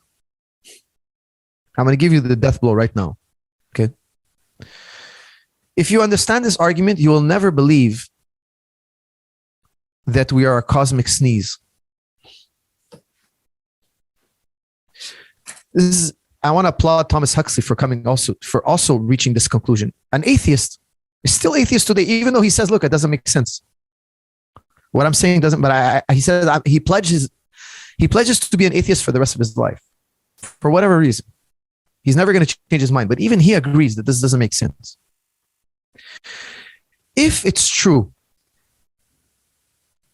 that all there is chaos, matter and chaos, random events, mishmash of things bumping into each other, and by the law of big numbers, we came to be. Just one universe after another being created, and so happened that we are in the Goldilocks zone and we so happen to be in the perfect environment, and somehow you have to grant them some magic. Life happened. Let's even give them one miracle. Let's turn our eyes and say, look, we'll even give you one miracle. You went from non-living to living. We don't know how. Biogenesis happened. Let's even give them a miracle and not say that it's a miracle. Let's turn the blind eye to the miracle. Let's say they went from Paul 2.0. It's the Pinocchio story. Some magic fairy came to Paul 2.0 and granted him he's a real man now. He's a real boy. He has that thing. And we'll turn the blind eye to that miracle that we granted them. Things are just chaos. Well, guess what? The processes in your mind would also be random events. Yeah. The mind is also, if you're telling me materialism is true and chemistry is true, the world is just chemistry and physics, things bumping into each other at random, why are you having rational thoughts? Your rational thoughts, and I love the fact that Thomas Huxley accepts this. He accepts this and he admits to it, because it would mean that all my thoughts are happening to me. I'm not having thoughts, they're happening to me. Just like I was born, I didn't choose to be born. My parents met and they were created by their parents meeting, and they were created by some cosmic event, some cosmic sneeze. It's all one giant random event after another. But yet you have perfectly ordered thoughts. You have logical conclusions. All my logical thinking, why should I believe these logical things? It's just, we're just making noise. This is all our whole talk right now was just cosmic noise. Cosmic nonsense. All your objections and all your counter arguments is just gibber jabber, gibberish. It destroys the integrity and reliability of the scientific method, of the law of non-contradiction, of logic. It's self-defeating. It completely subverts everything if you go down that materialist path for the reasons you've eloquently outlined. Exactly. It's self-defeating. Yeah. You've used reason to say that reason is untrue. And again, our fitra says this can't be the case. Yeah. Our God-given, we reject this. This is the wrong path. We have a fitra within us. And even the atheists have a fitra and they follow the fitra. When I ask them, why do you believe in the law of non-contradiction? He can't explain. He believes it. This is an innate belief. And look at all those who follow this innate belief. That's who created medicine, engineering, who created all the good in the world. We had to accept these innate beliefs.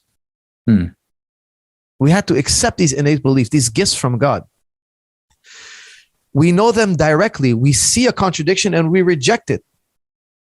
But it's an innate inner experience. Now, if you tell me that's from a random event, that means everything I'm saying or doing is jibber jabber. It's all a cosmic sneeze. It's all just nonsense. But we're having a direct experience that it's true, that things are true and not true. We're having a direct experience. There's no interpreter between us and this experience of truth, this innate experience of truth. There is no interpreter. I think so. Go ahead. No, I was just going to say that the radical skepticism that the atheist focuses on theism, the belief in God, is actually not extended consistently across the board. If he applied his radical skepticism to rationality, to science itself, to logic and so on, which he doesn't do, it would, as you say, it would destroy everything. So the kind of radical skepticism from atheism is highly selective. It's targeted in one particular area. It's not consistently applied as a methodology, as an epistemology, which it should be if it was a principle across the board, because it would be, as you have just said, self-defeating. Their almost religious, or their religious faith in science would be destroyed. And that's what atheists believe in science, like some kind of God, to give them all the answers to life, the universe, and everything. But that would be fatally undermined if they were to apply their skepticism across the board, which they don't. So there's an inconsistency there, which speaks of its incoherence, that it's not a coherent worldview, I would suggest. I totally agree. And the thing is, science it's the new power of the day. Science is very influential. Why? Because it's pragmatic. It puts a roof over our head. It puts our enemies in the grave, and it gives us the resource. Science is great because it's efficient. It helped us survive and thrive. So they love the dunya so much, they'd say, give me more of that. They're not lovers of truth. If they were lovers of truth, Paul, they would cross-examine science. They just want, just give me that thing that puts money in my bank account and a roof over my head and food in my belly. Give me that thing. That's all. It's a power grab. That's why Allah tells them, He criticizes them. You love the dunya. You love the dunya. Scientists love the dunya more than anybody else. And then they claim, oh, we love truth. No. If you love truth, you would have become a philosopher. You would have asked, hey, tell me, where did science come from? What are these? Why is science the way that you would have asked these questions? You would have graduated to mystic. You would have had a religious experience, because ultimate truth, Paul, if you continue, you go beyond science, you go beyond logic, and you reach the highest of highs. The highest of highs. You reach the veil of Allah. You reach the veil of Allah. You don't reach Allah. You reach the veil of Allah. You reach the sign of Allah Allah put a sign in all of us. Allah gave us a window. Allah gave us a window into direct experience of Himself. If you love truth so much, you climb all the way, and you climb. That's why La ilaha illallah is such a beautiful statement. It negated everything. It doubted every step of the way. It reached all the way to the highest, where now you're in a point of awareness, and this point of awareness encompasses everything. Now you can bring back all the other logics, because all the other logics depend on this secretly. Remember, we said the law of non-contradiction, it's known innately. The science is known. It's the faith that the future will behave like the past. You have an unbelievable faith that tomorrow the sun will rise. If tomorrow I told you the sun wouldn't rise, you wouldn't believe me in the least. Your faith in the fact that the sun will rise tomorrow is so strong. Allah's telling you, contemplate on that. How do you think you know that? I put within you a trust that if something happens over and over again, you develop a security and a peace. You don't live in a random world where random things happen.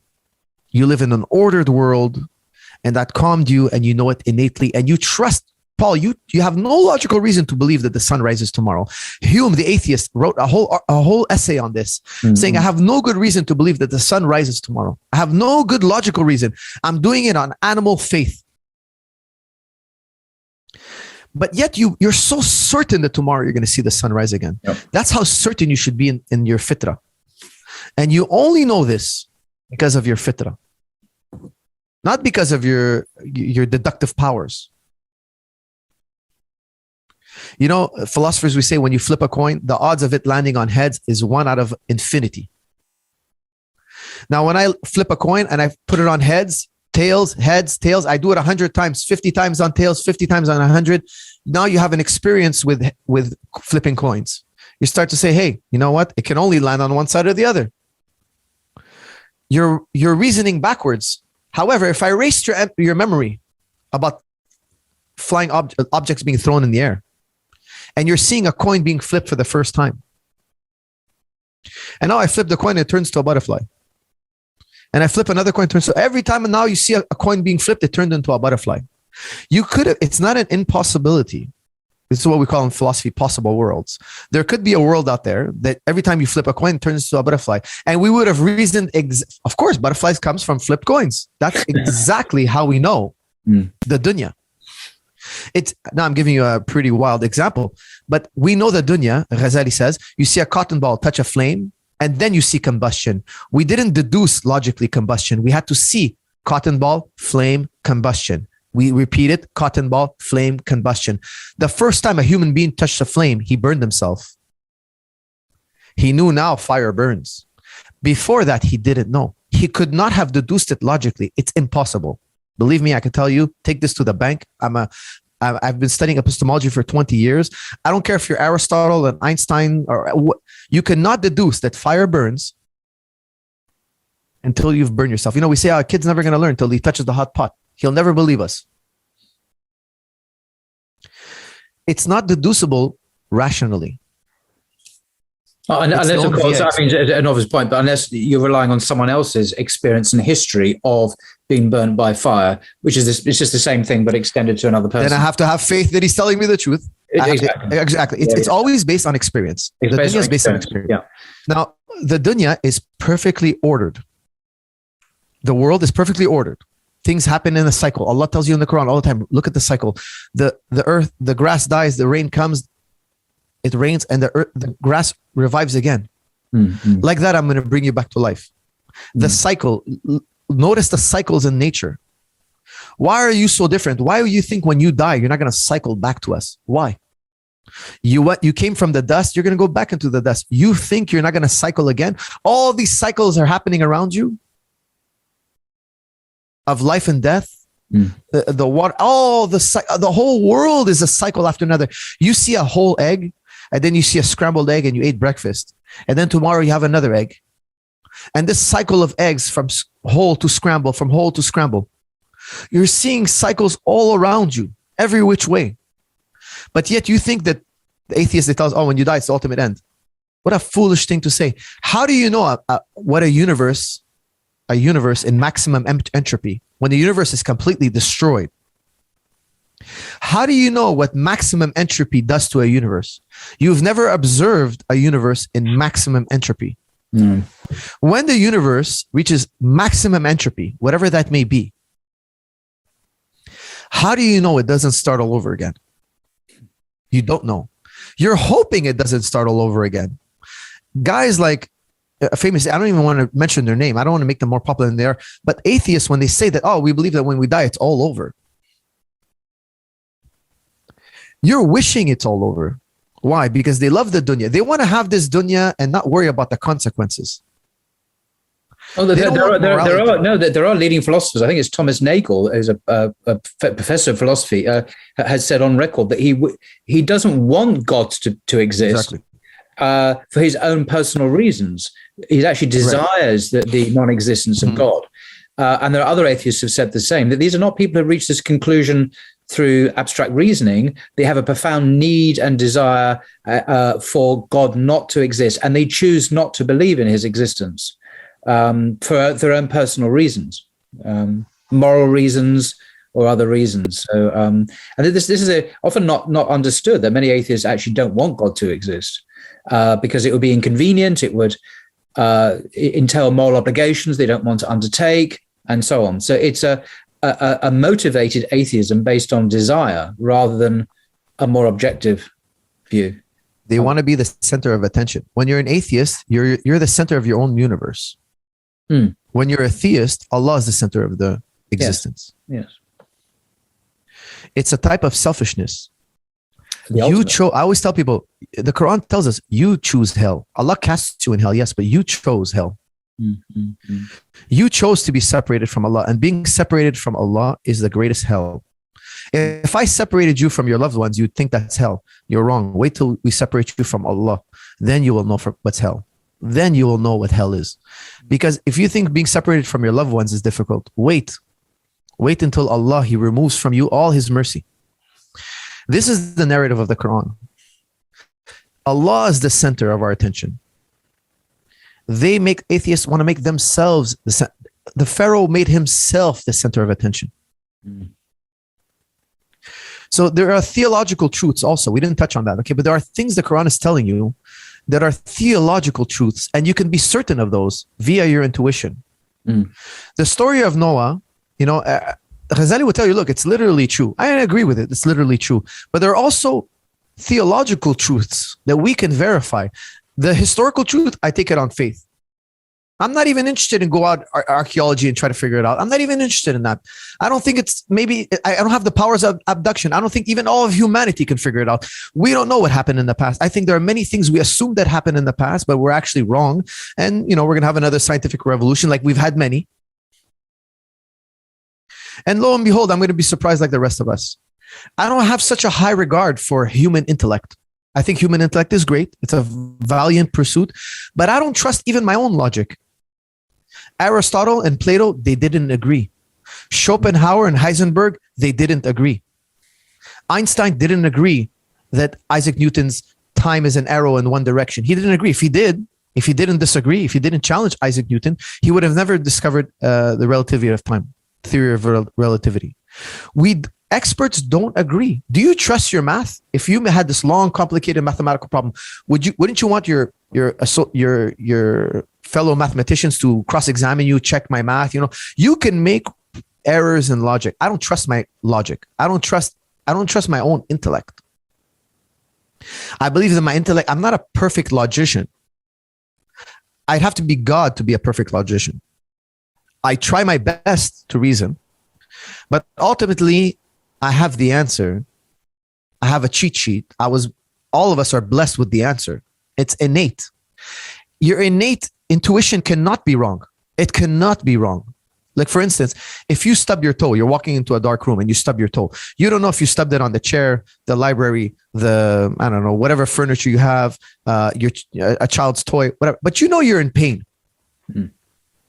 That's a direct experience. See, the Quran says, Allah, when he casts you in hell, says, here's for what you used to deny. Now you cannot deny pain. Pain is direct. No philosopher ever burned himself and said, is pain real? No, we never ask that question. We ask every question, but we never question direct experience. Philosophers, we even question, does 1 + 1 really equal 2? We actually have these discussions, and it might sound like we're crazy. We may be crazy. Indeed. We doubt everything, but when we burn ourselves with fire, we don't say, oh, maybe I didn't feel pain and it was an illusion. No. This is the ultimate truth. That's why hell and heaven are the ultimate. Hell and paradise are the ultimate truths. This is direct. It's no illusion. We see the world backwards. We see people say, oh, God, good and evil, that's all metaphor. No, wrong. Allah is literal and we are the metaphor. We are the metaphor. We are the ones who are part concept. Like we were talking about earlier about the divine. What is a night? If you read the 40 books of Plato, a lot of it is what is the essence of something, and we can never find what the essence of anything is. What is the essence of a cup? We never really grasp it. It's all this metaphor. It's always something so elusive. Yet there's this one thing, we have all innate experiences, this fitra, this direct experience that cannot be denied, it cannot be interpreted, and everybody loves to take it and mix it with something else. That's what the Quran is constantly telling you. Do not partner Allah with anything. And that, by the way, is the problem with a lot of atheists that I've spoken to and read about, is that they assume so much as given, as objective. They assume, for example, that solipsism is false, that they're not just their own individual unique consciousness and everyone else's illusion. They assume the existence of an external world. They assume the existence, the reliability of reason, as I say. They assume the existence of, I can go on and on. There's a whole list of things which they assume self-evidently are just true. And then from that, they launch their attack. And I'm saying, but you haven't established that minds independently of your own even exist. You have not given me proof that the external world exists. You've not shown me why reason must necessarily be true and accurate when it is working. All these things that are just taken as self-evident and axiomatic. And then from that, they move. And I'm saying, sorry, you can't assume all this for the reasons you said earlier on. You basically, this is, you're asking for an epistemological blank check here. You could write whatever you want on it. And they haven't doubted. You have all that. Well, now we'll move on. I've just given you all this wealth, and we'll just pretend that it's just naturally there. And you haven't just been given it free of charge. We'll just assume all that. Yep. Thank you. And now we'll talk about, I think, excuse me, you got all this wealth because it was given to you. Don't just assume it, argue for it. And you can't actually argue for it, Mr. Atheist. You can't demonstrate it at all. You are acting, as you have said very eloquently before, you are acting on faith. You, Mr. Atheist, are acting on faith that all these things are real, true, objective, and solid in some form. And then you argue. But I'm sorry, you can't do that. In philosophy, you've got to be able to at least exhibit and be explicit about your assumptions. You can't just smuggle them in and say, right, now I'm here, let's go to business. No, you can't do that. That's not how philosophy works. You've got to uncover your assumptions. You need to be aware of them and not just smuggle them in and then start from there, because there are no self-evident truths. You've got to argue for them and account for them and not just take them for granted. And that's what atheism does, except in one area where it focuses its firepower on the existence of God. And I'm saying, well, again, as I've already said, that's not consistent at all. They accept certain presuppositions and not others. Yes. The mystic has killed every presupposition. No presupposition is allowed here, Paul. No presupposition. Like I told you earlier, I don't say anymore material or mind. I say seen and unseen. The Quran, it says in Ayat al-Nur, it says the light of Allah, it's not from east or west. It's not from east or west. When you reach this point of awareness, there is no east or west. East and west are nested in this awareness. Where is this point of awareness? There is no referential point other than it. It's not east or west. The Quran says the most beautiful things when you interpret it in the light of the fitra.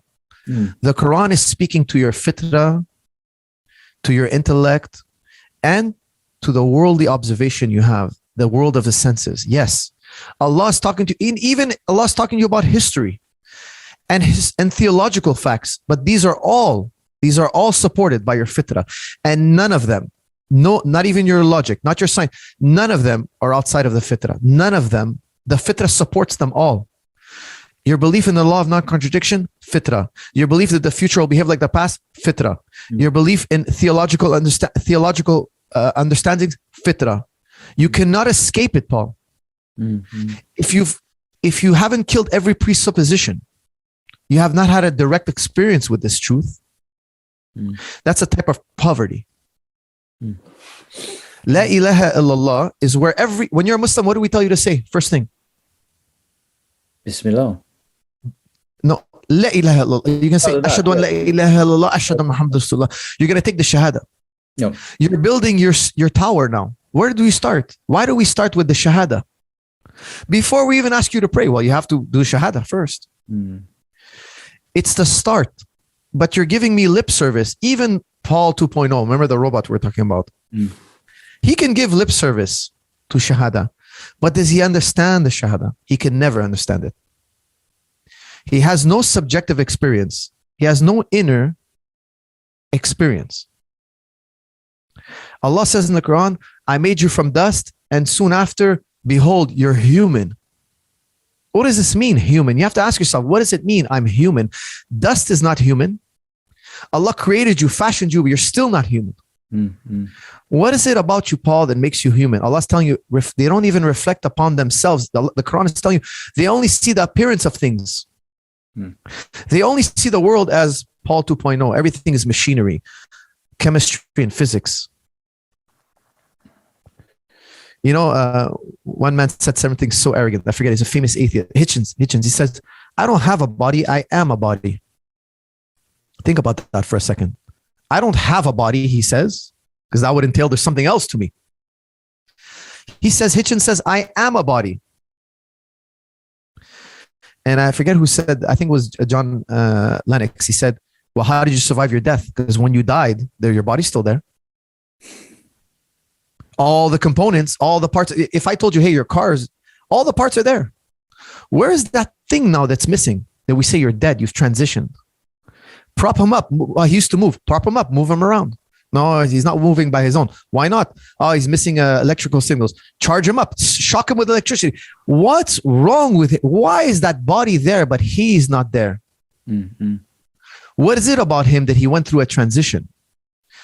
Remember, we said human beings are part concept. Human beings are part metaphor. That lump of flesh was always going through transition. We are metaphor. Ghazali said it best. You know, Ghazali, he says, only Allah exists. We're not only monotheistic, we're a monoism. We are, meaning only Allah exists in this particular category. وَلَمْ يَكُنْ لَهُ كُفُوًا أَحَدٌ. Allah exists in this one way, unique to Him. Me and you exist as a shadow, a metaphor, a concept, almost like a dreamer, the characters in his dream. The dreamer is not the same reality as the characters of dream. He's a higher reality. The dreamer depends on him. The mind, your mind, my mind, is a type of reflection. It doesn't belong to us. We are here to observe it. You're having a direct observation of Allah. When you die, Paul, that mind that you're observing will still exist. The face of Allah will always exist. It existed before and it will exist after. Now I'm going to give you a beautiful argument by Immanuel Kant. Oh, yes. Immanuel Kant says this. He says, look, this is a transcendental argument. Okay. He says, are there going to be squared circles after you die, Paul? No. No.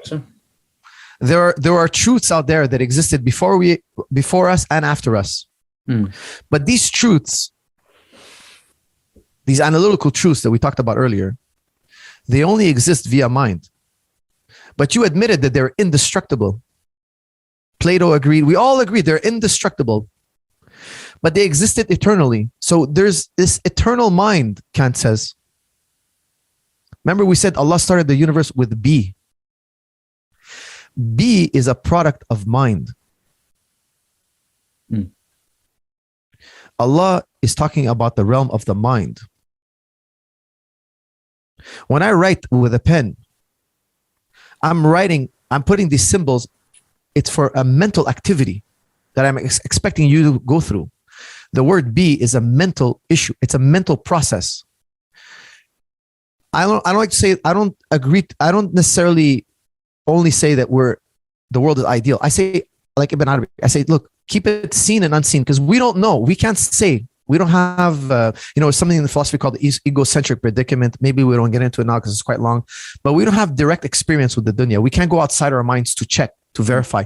But long story short, all we're certain of, what we can be certain of, is that there's a seen world, an observed world, and an unseen world. This we can be certain of because we're having direct experience of it.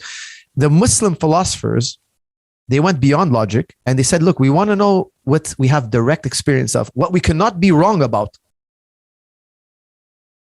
And we want to kill all presuppositions. That's why if you look at the Greeks, they only had one mystic. I would say Parmenides was really the only mystic. Maybe Pythagoras also, possibly. Again, we don't know 100% of their philosophies of what they were.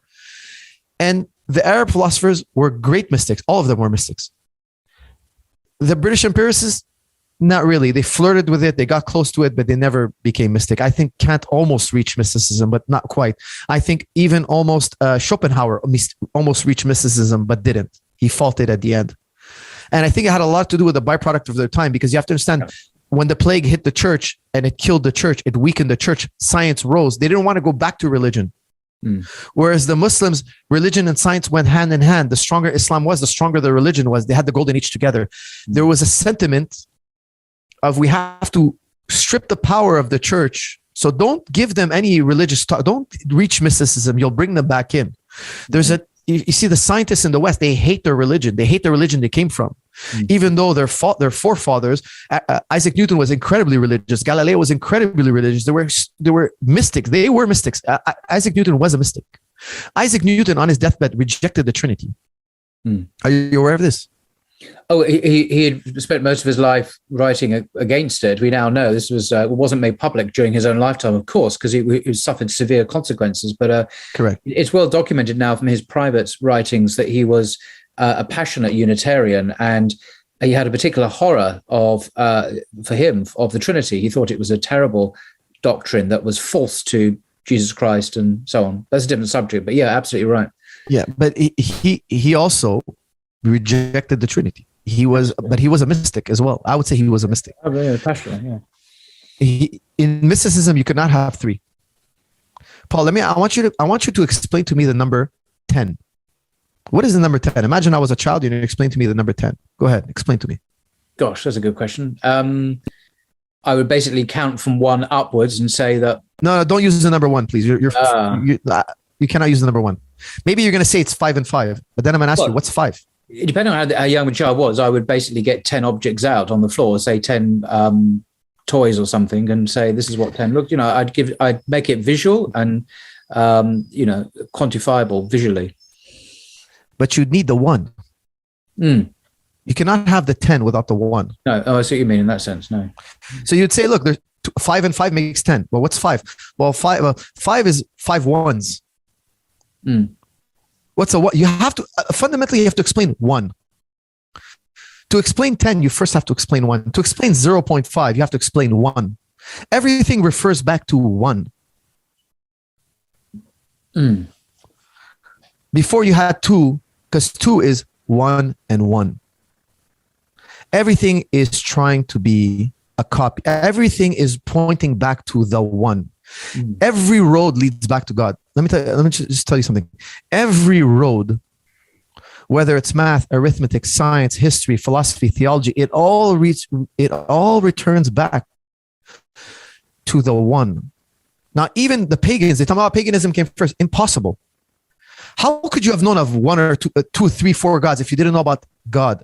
You took Allah and you copied him and you made a likeness. You partnered to him. You started with 1. You started with this nucleus. You started with this awareness.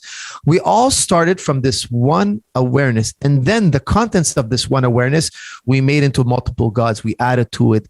We increased from there. We didn't start from 0. We didn't start from non-existence. We started from 1. That's why Allah, he's constantly saying he's 1. When Allah says he's 1, he's telling you, I'm literal. I'm literal. Remember, everything that's multiplicity, you Paul, are a byproduct of many things.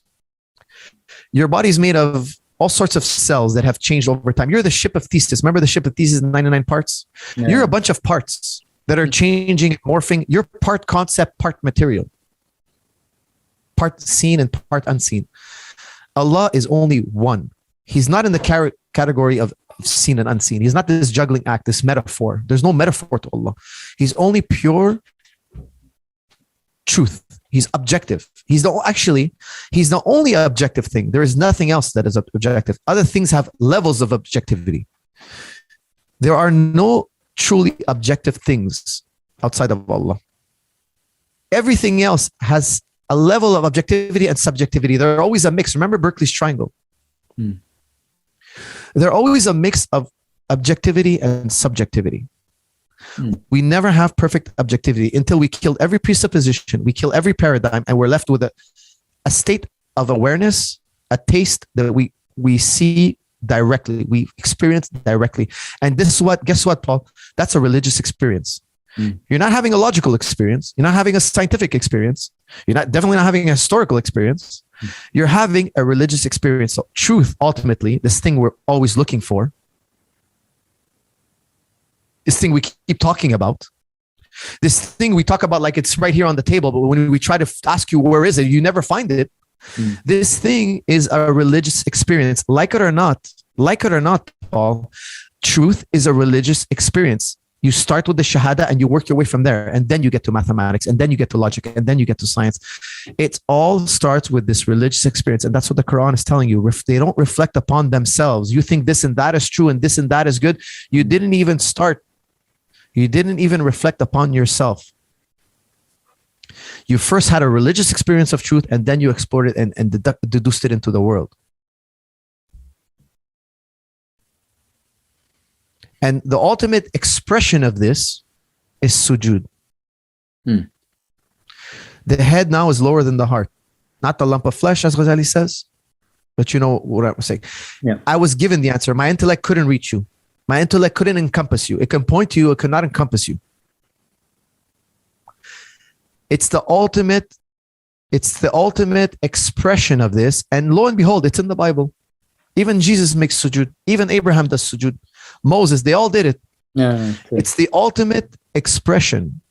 You cannot do any other expression. There's no other way to physically enact it. So when somebody is in prayer of Allah, you know, when I teach people prayer, I always ask them, when I teach them, what's the difference between you and that rock? Well, there's this, this is when you pray from here. Like, this is where it is. Ghazali tries to point to it as well. He talks about not that lump of flesh, but that thing, that beetle in a box that we all know, but we can't point to. Allah is not the thing you see. Allah gives you the seeing. He gave you this awareness. And it's in the Quran, it tells you, reflect upon your hearing and seeing, the faculties you have. The thing that Paul 2.0, the robot we made a while back, he will never have. He will never have. Even Thomas Huxley, he admits, he says, it's the same as if I rub a lamp and a genie comes out. This is not my words. These are not my words, okay? This is a man who's, they call him the Darwin's bulldog, right? He's defender of Darwin. So, I mean, in a nutshell, this is it. In a nutshell, very good. No, well, thank you very much indeed for that extraordinary philosophy, narrative. It was a discussion. I won't attempt to summarize it because there was so many nuggets of truth in that for us to reflect on, and I like the way you brought it back to the Quran constantly. I think that's a great thing to do. Well, all I can say is just thank you very much indeed for your thoughts and reflections and your philosophical acumen and knowledge, which many people, many of us, myself included, can benefit to hear and learn from. So thank you very much indeed for your time. Thank you. And I want to say, look, I know I didn't give a formal speech on the different theories of truth, and this is what is truth, but I wanted to give something more tangible for people who are not formally trained in logic. I find that philosophy can be intriguing and it can strike the heart if done correctly. Yes. But logicians, they like to formalize it. And Ibn Arabi says, look, they're teaching it. It's like a dead man teaching a dead man. You're learning your knowledge as nuts and bolts. But knowledge doesn't start from here. Knowledge starts from direct experience. That's why knowledge starts with a religious experience. You're having a religious experience. The analogy we gave about the robot, he's not having a religious experience. It's if this, then that. That's not human. When you pray, when you read Quran, remember from this point. This is where you have to approach the Quran, from this point. This is a gift. This is a gift that each human being has. Not some human beings, each human being. And inshallah, the Muslims, I hope that they will take this and continue. And don't be like other groups who deny logic, reason, and science.